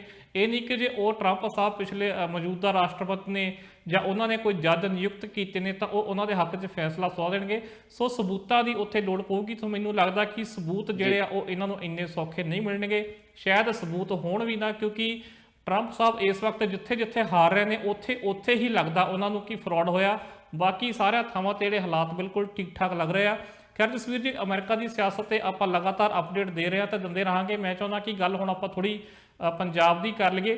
ਆਪਾਂ ਬੀਤੇ ਦਿਨਾਂ ਤੋਂ ਬਹੁਤ ਜ਼ਿਆਦਾ ਇਹ ਜ਼ਿਕਰ ਕਰ ਰਹੇ ਹਾਂ ਕਿ ਵਾਰ-ਵਾਰ ਜਿਹੜੇ ਆ ਦਿੱਲੀ ਵੱਲੋਂ ਪੰਜਾਬ ਨੂੰ ਜਿਹੜਾ ਵਾ ਉਹ ਜ਼ਲਾਲਤ ਦਿੱਤੀ ਜਾ ਰਹੀ ਆ। ਪਹਿਲਾਂ ਕਿਸਾਨ ਸੱਦੇ ਸੀ, ਉਹਨਾਂ ਨਾਲ ਗੱਲਬਾਤ ਨਹੀਂ ਕੀਤੀ। ਫਿਰ ਇੱਥੋਂ ਤੱਕ ਮੁੱਖ ਮੰਤਰੀ ਹੁਣਾਂ ਨੇ ਸਵਾ ਮੰਗਿਆ ਰਾਸ਼ਟਰਪਤੀ ਹੁਣਾਂ ਤੋਂ, ਉਹ ਨਹੀਂ ਦਿੱਤਾ। ਜਿਹੜੇ ਕੇਂਦਰੀ ਮੰਤਰੀ ਆ ਉਹ ਪਹਿਲਾਂ ਮਿਲ ਨਹੀਂ ਰਹੇ ਸੀ, ਤੇ ਜੇਕਰ ਸੁਣਿਆ ਹੁਣ ਮਿਲੇ ਆ ਐਮਪੀਆਂ ਨੂੰ ਤਾਂ ਉਹ ਵੀ ਕਹਿ ਰਿਹਾ ਕਿ ਸਾਡੀ ਉੱਥੇ ਬੇਇੱਜ਼ਤੀ ਹੋਈ ਆ। ਬਿਲਕੁਲ, ਇਹ ਬਹੁਤ ਸਾਰੇ ਨੁਕਤੇ ਜਿਹੜੇ ਆ ਉਹ ਕੱਲ ਨਿਕਲ ਕੇ ਸਾਹਮਣੇ ਆਏ ਆ। ਕੱਲ ਚੱਕਾ ਜਾਮ ਸੀਗਾ, ਉਹਦਾ ਵੀ ਆਪਾਂ ਜ਼ਿਕਰ ਜ਼ਰੂਰ ਕਰਾਂਗੇ। ਇਸ ਸਭ ਦੇ ਵਿੱਚ ਸਿਆਸੀ ਪਰਿਪੇਖ ਦੇ ਵਿੱਚ ਕੀ ਕੁਝ ਹੋਇਆ, ਮੇਰਾ ਖਿਆਲ ਹੈ ਕਿ ਉਹਦਾ ਜ਼ਿਕਰ ਕਰਨਾ ਵੀ ਬਣਦਾ ਆ। ਵਾਰ-ਵਾਰ ਚਰਚਾ ਚੱਲ ਰਹੀ ਸੀਗੀ ਕਿ ਮੰਤਰੀਆਂ ਨਾਲ ਮੁਲਾਕਾਤ ਕਿਉਂ ਨਹੀਂ ਹੋ ਰਹੀ, ਪ੍ਰਧਾਨ ਮੰਤਰੀ ਨਾਲ ਮੁਲਾਕਾਤ ਕਿਉਂ ਨਹੀਂ ਹੋ ਰਹੀ, ਸਬੰਧਤ ਅਦਾਰੇ ਜੇ ਰੇਲ ਚਲਾਉਣੀ ਆ ਤੇ ਫਿਰ ਰੇਲ ਮੰਤਰੀ ਨਾਲ ਮੁਲਾਕਾਤਾਂ ਕਾਹਤੋਂ ਨਹੀਂ ਕੀਤੀਆਂ ਜਾ ਰਹੀਆਂ ਨੇ। ਸੋ ਵਫਦ ਜਿਹੜਾ ਉਹ ਲਗਾਤਾਰ ਪਹੁੰਚ ਬਣਾਉਣ ਦੀ ਕੋਸ਼ਿਸ਼ ਕਰ ਰਿਹਾ ਸੀਗਾ ਕਾਂਗਰਸ ਸਾਂਸਦਾਂ ਦਾ। ਹੁਣ ਇੱਥੇ 3 ਨੁਕਤੇ ਨਿਕਲ ਕੇ ਸਾਹਮਣੇ ਆਉਂਦੇ। ਇੱਕ ਨੁਕਤਾ ਕਿ ਇਸ ਵਫਦ ਦੇ ਵਿੱਚ ਵੀ ਪਾਟੋ ਧਾੜ ਨਜ਼ਰ ਆਈ, ਕਾਂਗਰਸ ਦੋ ਫਾੜ ਹੁੰਦੀ ਨਜ਼ਰ ਆਈ ਪੀਯੂਸ਼ ਗੋਇਲ ਦੇ ਨਾਲ ਮੁਲਾਕਾਤ ਕਰਨ ਨੂੰ ਲੈ ਕੇ, ਕਿਉਂਕਿ ਪਹਿਲਾਂ ਪ੍ਰਤਾਪ ਸਿੰਘ ਬਾਜਵਾ ਤੇ ਸ਼ਮਸ਼ੇਰ ਸਿੰਘ ਦੂਲੋ ਨੇ ਵੱਖਰੇ ਰੂਪ ਦੇ ਵਿੱਚ ਮੰਗ ਪੱਤਰ ਪੀਯੂਸ਼ ਗੋਇਲ ਨੂੰ ਸੌਂਪਿਆ ਰੇਲਾਂ ਚਲਾਉਣ ਦੇ ਸੰਬੰਧੀ।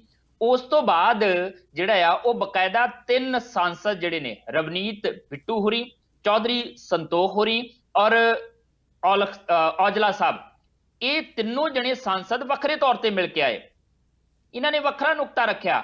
ਤੇ ਇਹਦੇ ਤੋਂ ਇਲਾਵਾ ਜੇ ਗੱਲ ਕਰ ਲਈਏ ਕਿ ਇਸ ਮੀਟਿੰਗ ਦੇ ਵਿੱਚ ਸਿੱਧੇ ਤੌਰ ਤੇ ਰਵਨੀਤ ਬਿੱਟੂ, ਔਜਲਾ ਤੇ ਸੰਤੋਖ ਚੌਧਰੀ ਅੱਧ ਵਿਚਾਲੇ ਹੀ ਮੀਟਿੰਗ ਛੱਡ ਕੇ ਬਾਹਰ ਆ ਗਏ ਤੇ ਬਾਹਰ ਮੀਡੀਆ ਦੇ ਵਿੱਚ ਆਣ ਕੇ ਕੀ ਕਿਹਾ ਕਿ ਸਾਨੂੰ ਬੇਇੱਜ਼ਤ ਕੀਤਾ ਗਿਆ। ਬਿੱਟੂ ਮੁਤਾਬਕ ਪੀਯੂਸ਼ ਗੋਇਲ ਨੇ ਪੈਂਦੀ ਸੱਟੇ ਕਿਹਾ ਕਿ ਤੁਸੀਂ ਸਾਡੀ ਕੇਂਦਰ ਸਰਕਾਰ ਵੱਲੋਂ ਬਣਾਏ ਹੋਏ ਜਿਹੜੇ ਆ ਉਹ ਕਾਨੂੰਨ ਨੂੰ ਕਬੂਲ ਨਹੀਂ ਕਰ ਰਹੇ ਤੇ ਅਸੀਂ ਤੁਹਾਡੀ ਇਹ ਮੰਗ ਕਬੂਲ ਨਹੀਂ ਕਰਨੀ। ਕੁਝ ਇਹੋ ਜਿਹੇ ਸ਼ਬਦਾਂ ਦਾ ਇਸਤੇਮਾਲ ਜਿਹੜਾ ਉਹ ਰਵਨੀਤ ਬਿੱਟੂ ਨੇ ਕੀਤਾ ਕਿ ਰੇਲ ਚਲਾਉਣ ਨੂੰ ਲੈ ਕੇ ਸਿੱਧੇ ਤੌਰ ਤੇ ਸਾਨੂੰ ਬੇਇੱਜ਼ਤ ਕੀਤਾ ਗਿਆ ਔਰ ਇਹ ਕਿਹਾ ਗਿਆ ਕਿ ਤੁਸੀਂ ਜਾਣ ਬੁੱਝ ਕੇ ਕਿਸਾਨਾਂ ਨੂੰ ਭੜਕਾ ਰਹੇ ਹੋ, ਤੁਹਾਡੇ ਵੱਲੋਂ ਹੀ ਇਹ ਸਾਰਾ ਕੁਝ ਕੀਤਾ ਜਾ ਰਿਹਾ। ਜਦਕਿ ਹੁਣ ਇਹ ਚਾਹੀਦਾ ਸੀ ਕਿ ਪੀਯੂਸ਼ ਗੋਇਲ ਰੇਲ ਮੰਤਰੀ, ਜੇ ਉਹਨਾਂ ਨੂੰ ਲੱਗਦਾ ਕਿ ਉਹਨਾਂ ਦੇ ਅਮਲੇ ਦੀ ਰੇਲ ਮੰਤਰਾਲੇ ਦੇ ਜਾਂ ਰੇਲਵੇ ਵਿਭਾਗ ਦੇ ਜਿਹੜੇ ਕਰਮਚਾਰੀ ਨੇ ਉਹਨਾਂ ਦੀ ਸੁਰੱਖਿਆ ਦਾ ਸਵਾਲ ਹੈ ਤੇ ਉਹ ਅੱਗੇ ਰੱਖੀ ਜਾ ਸਕਦੀ ਗੱਲ, ਜਿਹਦੀ ਦੁਹਾਈ ਵਾਰ-ਵਾਰ ਪਾਈ ਜਾ ਰਹੀ ਹੈ ਕਿ ਮੁੱਖ ਮੰਤਰੀ ਸੁਰੱਖਿਆ ਦੀ ਗਾਰੰਟੀ ਦੇਵੇ, ਫਿਰ ਅਸੀਂ ਜਿਹੜੀਆਂ ਮਾਲ ਗੱਡੀਆਂ ਚਲਾਵਾਂਗੇ, ਉਹ ਗੱਲ ਕੀਤੀ ਜਾਂਦੀ ਹੈ ਤੇ ਗੱਲ ਜਾਇਜ਼ ਵੀ ਬਣਦੀ ਆ। ਤੁਸੀਂ ਕੇਂਦਰੀ ਕਾਨੂੰਨ ਨਹੀਂ ਮੰਨਦੇ, ਅਸੀਂ ਤੁਹਾਡੀ ਆਹ ਨਹੀਂ ਗੱਲ ਮੰਨਣੀ। ਮੈਨੂੰ ਲੱਗਦਾ ਕਿ ਪੀਯੂਸ਼ ਗੋਇਲ ਹੋਰਾਂ ਨੂੰ ਵੀ ਥੋੜਾ ਜਿਹਾ ਸੋਝੀ ਤੋਂ ਕੰਮ ਲੈਣਾ ਚਾਹੀਦਾ, ਪਰ ਮੈਨੂੰ ਉਮੀਦ ਘੱਟ ਨਜ਼ਰ ਆਉਂਦੀ ਹੈ ਕਿਉਂਕਿ ਸਿੱਧੇ ਤੌਰ ਤੇ ਜੇ ਸਿਰਾ ਜਿਹੜਾ ਆ ਇਸ ਸਾਰੇ ਦਾ ਪ੍ਰਧਾਨ ਮੰਤਰੀ ਨਰਿੰਦਰ ਮੋਦੀ ਹੋਰੀ, ਉਹੀ ਉਦਾਂ ਦੀਆਂ ਬਿਆਨਬਾਜ਼ੀਆਂ ਕਰਦੇ ਨੇ ਬਿਹਾਰ ਚੋਣਾਂ ਦੇ ਵਿੱਚ, ਤੇ ਫਿਰ ਮੰਤਰੀਆਂ ਦੇ ਕੋਲੋਂ ਵੀ ਇਦਾਂ ਦੀ ਹੀ ਉਮੀਦ ਜਿਹੜੀ ਆ ਉਹ ਕੀਤੀ ਜਾ ਸਕਦੀ। ਇਹ ਦੂਸਰਾ ਨੁਕਤਾ ਸੀ। ਤੀਸਰਾ ਨੁਕਤਾ ਇਹਦੇ ਵਿੱਚੋਂ ਜਿਹੜਾ ਨਿਕਲ ਕੇ ਆਉਂਦਾ ਉਹ ਇਹ ਆ, ਇੱਕ ਪਹਿਲਾਂ ਰਾਜ ਸਭਾ ਦੇ ਮੈਂਬਰ ਕਾਂਗਰਸ ਦੇ, ਫਿਰ ਲੋਕ ਸਭਾ ਦੇ ਮੈਂਬਰ, ਭਾਰਤੀ ਜਨਤਾ ਪਾਰਟੀ ਦਾ ਵੀ ਇੱਕ 22 ਮੈਂਬਰਾਂ ਦਾ ਵਫਦ ਪਿਊਸ਼ ਗੋਇਲ ਦੇ ਨਾਲ ਮੁਲਾਕਾਤ ਕਰਦਾ ਆ। ਹੁਣ ਇੱਕੋ ਹੀ ਦਿਨ ਦੇ ਵਿੱਚ ਇਹਨਾਂ ਤਿੰਨਾਂ ਧਿਰਾਂ ਨੂੰ, ਮੈਂ ਤਿੰਨ ਹੀ ਧਿਰਾਂ ਕਹਿੰਦਾ ਇਹਨਾਂ ਨੂੰ, ਹਾਲਾਂਕਿ ਹੈ ਦੋ ਪਰ ਤਿੰਨ ਧਿਰਾਂ ਬਣਾ ਕੇ ਚੱਲਦੇ ਆਪਾਂ, ਤਿੰਨਾਂ ਧਿਰਾਂ ਨੂੰ ਇੱਕੋ ਦਿਨ ਮਿਲਣ ਦਾ ਜਿਹੜਾ ਉਹ ਸਮਾਂ ਦਿੱਤਾ ਜਾਂਦਾ। ਭਾਜਪਾ ਜਿਹੜੀ ਆ ਵਰਚੁਅਲ ਮੀਟਿੰਗ ਦੇ ਰਾਹੀਂ ਪਿਊਸ਼ ਗੋਇਲ ਨੂੰ ਮਿਲਦੀ ਹੈ, ਜਿਹਦੇ ਵਿੱਚ ਤਰੁਣ ਚੁੱਗ ਤੇ ਅਸ਼ਵਨੀ ਸ਼ਰਮਾ ਅਗਵਾਈ ਕਰਦੇ ਨੇ। ਇਹਦੇ ਤੋਂ ਇਲਾਵਾ ਹਰਦੀਪ ਪੁਰੀ, ਸੋਮ ਪ੍ਰਕਾਸ਼ ਤੇ 22 ਜਣੇ ਹੋਰ ਇਹਦੇ ਵਿੱਚ ਸ਼ਾਮਲ ਹੁੰਦੇ ਨੇ। ਇਹਨਾਂ ਵੱਲੋਂ ਕੀ ਕੀਤਾ ਜਾਂਦਾ? ਕਾਂਗਰਸ ਤਾਂ ਜਾਂਦੀ ਹੈ ਨਾ ਕਿ ਮਾਲ ਗੱਡੀਆਂ ਚਲਾ ਦਿਓ, ਸਾਡੇ ਵਪਾਰੀਆਂ ਦਾ ਨੁਕਸਾਨ ਹੋ ਰਿਹਾ, ਪੰਜਾਬ ਦੇ ਕਿਸਾਨਾਂ ਦਾ ਨੁਕਸਾਨ ਹੋ ਰਿਹਾ, ਪੰਜਾਬ ਦੇ ਵਿੱਚ ਪਾਵਰ ਕੱਟ ਲੱਗਣ ਕਾਰਨ ਬਲੈਕਆਊਟ ਹੋਣ ਦਾ ਖਦਸ਼ਾ ਬਣਿਆ ਹੋਇਆ, ਉਹ ਸਾਰੀਆਂ ਗੱਲਾਂ ਕੀਤੀਆਂ ਜਾ ਰਹੀਆਂ ਨੇ। ਤੇ ਭਾਜਪਾ ਉੱਥੇ ਜਾ ਕੇ ਕਹਿੰਦੀ ਹੈ ਕਿ ਕਿਸਾਨ ਅੰਦੋਲਨ ਜਿਹੜਾ ਆ ਉਹ ਕਾਂਗਰਸ ਦੀ ਸਪਾਂਸਰ ਲੈ ਰਿਹਾ ਪੰਜਾਬ ਦੇ ਵਿੱਚ। ਤੇ ਨਾਲ ਦੀ ਨਾਲ ਇਹ ਵੀ ਕਿਹਾ ਭਾਜਪਾ ਵਾਲਿਆਂ ਨੇ, ਕੁਝ ਤਸਵੀਰਾਂ ਜਿਹੜੀਆਂ ਉਹ ਪੀਸ਼ ਗੋਇਲ ਨੂੰ ਦਿਖਾਈਆਂ ਕਿ ਆਹ ਦੇਖੋ ਕਿਸਾਨ ਜਿਹੜੇ ਆ ਉਹ ਰੇਲਵੇ ਟਰੈਕ ਦੇ ਉੱਤੇ ਧਰਨਿਆਂ ਦੇ ਉੱਤੇ ਬੈਠੇ ਨੇ, ਤੇ ਜਦ ਤੱਕ ਇਹ ਉੱਠਦੇ ਨਹੀਂ ਤਦ ਤੱਕ ਤੁਸੀਂ ਜਿਹੜੀ ਆ ਉਹ ਰੇਲ ਨਾ ਚਲਾਈਓ। ਪਰ ਨਾਲ ਦੀ ਨਾਲ ਮੰਗ ਇਹ ਵੀ ਕੀਤੀ ਗਈ ਹੈ ਕਿ ਵਪਾਰੀਆਂ ਦਾ ਨੁਕਸਾਨ ਹੋ ਰਿਹਾ, ਇਸ ਕਰਕੇ ਜਿਹੜਾ ਉਹ ਪੰਜਾਬ ਦੇ ਵਿੱਚ ਮਾਲ ਗੱਡੀਆਂ ਚਲਾ ਦਿੱਤੀਆਂ ਜਾਣ। ਸੰਭਾਵਨਾ ਆ ਕਿ ਸ਼ਾਇਦ ਅੱਜ ਮਾਲ ਗੱਡੀਆਂ ਜਿਹੜੀਆਂ ਉਹ ਚੱਲ ਵੀ ਪੈਣ, ਕਿਉਂਕਿ ਇਹਨਾਂ ਤਿੰਨ ਧਿਰਾਂ ਦੀ ਮੀਟਿੰਗ ਤੋਂ ਬਾਅਦ ਕਿਤੇ ਨਾ ਕਿਤੇ ਫੈਸਲਾ ਲੈ ਰਹੀ ਹੈ ਸਰਕਾਰ, ਰੇਲ ਮੰਤਰਾਲਾ, ਕਿ ਮਾਲ ਗੱਡੀਆਂ ਨੂੰ ਦੁਬਾਰਾ ਜਿਹੜਾ ਉਹ ਚਲਾਇਮਾਨ ਕਰ ਦਿੱਤਾ ਜਾਵੇ। ਪਰ ਭਾਜਪਾ ਦਾ ਇਹ ਰੁਖ ਕਿ ਗੱਡੀਆਂ ਜਿਹੜੀਆਂ ਉਹ ਚਲਾਈਆਂ ਜ਼ਰੂਰ ਜਾਣ ਪਰ ਰੇਲਵੇ ਟਰੈਕ ਦੇਖ ਲਏ ਜਾਣ, ਉਹਨਾਂ ਦੇ ਉੱਤੇ ਕਿਸਾਨ ਧਰਨੇ ਤੇ ਬੈਠੇ ਨੇ, ਜਦ ਕਿ ਕਿਸਾਨਾਂ ਨੇ ਪਹਿਲਾਂ ਹੀ ਐਲਾਨ ਕਰ ਦਿੱਤਾ ਕਿ 20 ਤਰੀਕ ਤੱਕ ਅਸੀਂ ਰੇਲਵੇ ਟਰੈਕ ਤੋਂ ਵੀ ਪਹਿਲਾਂ ਹਟ ਚੁੱਕੇ ਹਾਂ ਤੇ ਹੁਣ ਸਟੇਸ਼ਨਾਂ ਤੋਂ ਵੀ ਪਰਾਂ ਹੋ ਕੇ ਬਹਿ ਜਾਾਂਗੇ, ਸਟੇਸ਼ਨਾਂ ਤੇ ਵੀ ਨਹੀਂ ਬੈਠਾਂਗੇ, ਕਿਉਂਕਿ ਮਾਲ ਗੱਡੀਆਂ ਲੰਘਣ ਅਸੀਂ ਲੰਘਣ ਦੇਵਾਂਗੇ ਪਰ ਆਮ ਗੱਡੀਆਂ ਅਸੀਂ ਨਹੀਂ ਚੱਲਣ ਦੇਣੀਆਂ। ਨਾਲ ਦੀ ਨਾਲ ਅਬਾਨੀਆਂ ਅਡਾਨੀਆਂ ਦੇ ਸਟੋਰਾਂ ਜਾਂ ਪਾਵਰ ਪਲਾਂਟਾਂ ਤੱਕ ਅਸੀਂ ਗੱਡੀਆਂ ਨਹੀਂ ਜਾਣ ਦੇਣੀਆਂ, ਮਾਲ ਗੱਡੀਆਂ ਵੀ ਨਹੀਂ ਉੱਥੇ ਜਾਣ ਦੇਣੀਆਂ, ਉੱਥੋਂ ਅਸੀਂ ਰੇਲਵੇ ਟਰੈਕ ਤੋਂ ਨਹੀਂ ਉੱਠਣਾ। ਸੋ ਕੁੱਲ ਮਿਲਾ ਕੇ ਕਹਿ ਸਕਦੇ ਹਾਂ ਕਿ ਜਿਸ ਤਰੀਕੇ ਦਾ ਕੱਲ ਇਹ ਦ੍ਰਿਸ਼ ਸਿਆਸੀ ਰੂਪ ਦੇ ਵਿੱਚ ਦੇਖਣ ਨੂੰ ਮਿਲਿਆ, ਸਾਫ਼ ਤੇ ਸਪਸ਼ਟ ਸੰਕੇਤ ਹੈ ਕਿ ਕਿੰਨੇ ਦਿਨਾਂ ਦੇ ਕਾਂਗਰਸ ਦੇ ਸਾਂਸਦ ਉੱਥੇ ਬੈਠੇ ਸੀ ਮੁਲਾਕਾਤ ਕਰਨ ਲਈ, ਉਹਨਾਂ ਨੂੰ ਮੁਲਾਕਾਤ ਦਾ ਸਮਾਂ ਨਹੀਂ ਦਿੱਤਾ। ਇੱਕ ਦਿਨ ਦੇ ਵਿੱਚ ਭਾਜਪਾ ਵਾਲਿਆਂ ਨੂੰ ਸਮਾਂ ਜਿਹੜਾ ਉਸੇ ਵੇਲੇ ਦਿੱਤਾ ਕਿ ਹਾਂ ਤੁਸੀਂ ਵਰਚੁਅਲ ਮੀਟਿੰਗ ਦੇ ਰਾਹੀਂ ਮਿਲ ਸਕਦੇ ਹੋ ਮੇਰੇ ਨਾਲ। ਇਹੀ ਵਰਚੁਅਲ ਮੀਟਿੰਗ ਕਾਂਗਰਸੀਆਂ ਨਾਲ ਵੀ ਕੀਤੀ ਜਾ ਸਕਦੀ ਸੀ। ਸਿੱਧੇ ਤੌਰ ਤੇ ਮੰਨ ਕੇ ਚੱਲੋ ਕਿ ਇਸ ਵੇਲੇ ਜਦੋਂ ਅਸੀਂ ਕਹਿੰਦੇ ਆ ਨਾ ਕਿ ਇਹ ਲੋਕਤੰਤਰ ਦੇ ਵਿੱਚ ਜਦੋਂ ਕੋਈ ਚੁਣਿਆ ਜਾਂਦਾ ਆ ਤੇ ਫਿਰ ਕਿਸੇ ਇੱਕ ਪਾਰਟੀ ਦਾ, ਕਿਸੇ ਇੱਕ ਧਿਰ ਦਾ ਬੰਦਾ ਨਹੀਂ ਰਹਿ ਜਾਂਦਾ। ਪ੍ਰਧਾਨ ਮੰਤਰੀ ਚੁਣਿਆ ਗਿਆ ਤੇ ਉਹ ਭਾਜਪਾ ਦਾ ਪ੍ਰਧਾਨ ਮੰਤਰੀ ਨਹੀਂ ਹੈ, ਉਹ ਦੇਸ਼ ਦਾ ਪ੍ਰਧਾਨ ਮੰਤਰੀ ਹੈ। ਉਹ ਭਾਵੇਂ ਕਾਂਗਰਸ ਦਾ ਸਮਰਥਕ ਹੋਵੇ, ਭਾਵੇਂ ਕਿਸੇ ਹੋਰ ਪਾਰਟੀ ਦਾ ਸਮਰਥਕ ਹੋਵੇ, ਉਹਦਾ ਵੀ ਪ੍ਰਧਾਨ ਮੰਤਰੀ ਹੈ।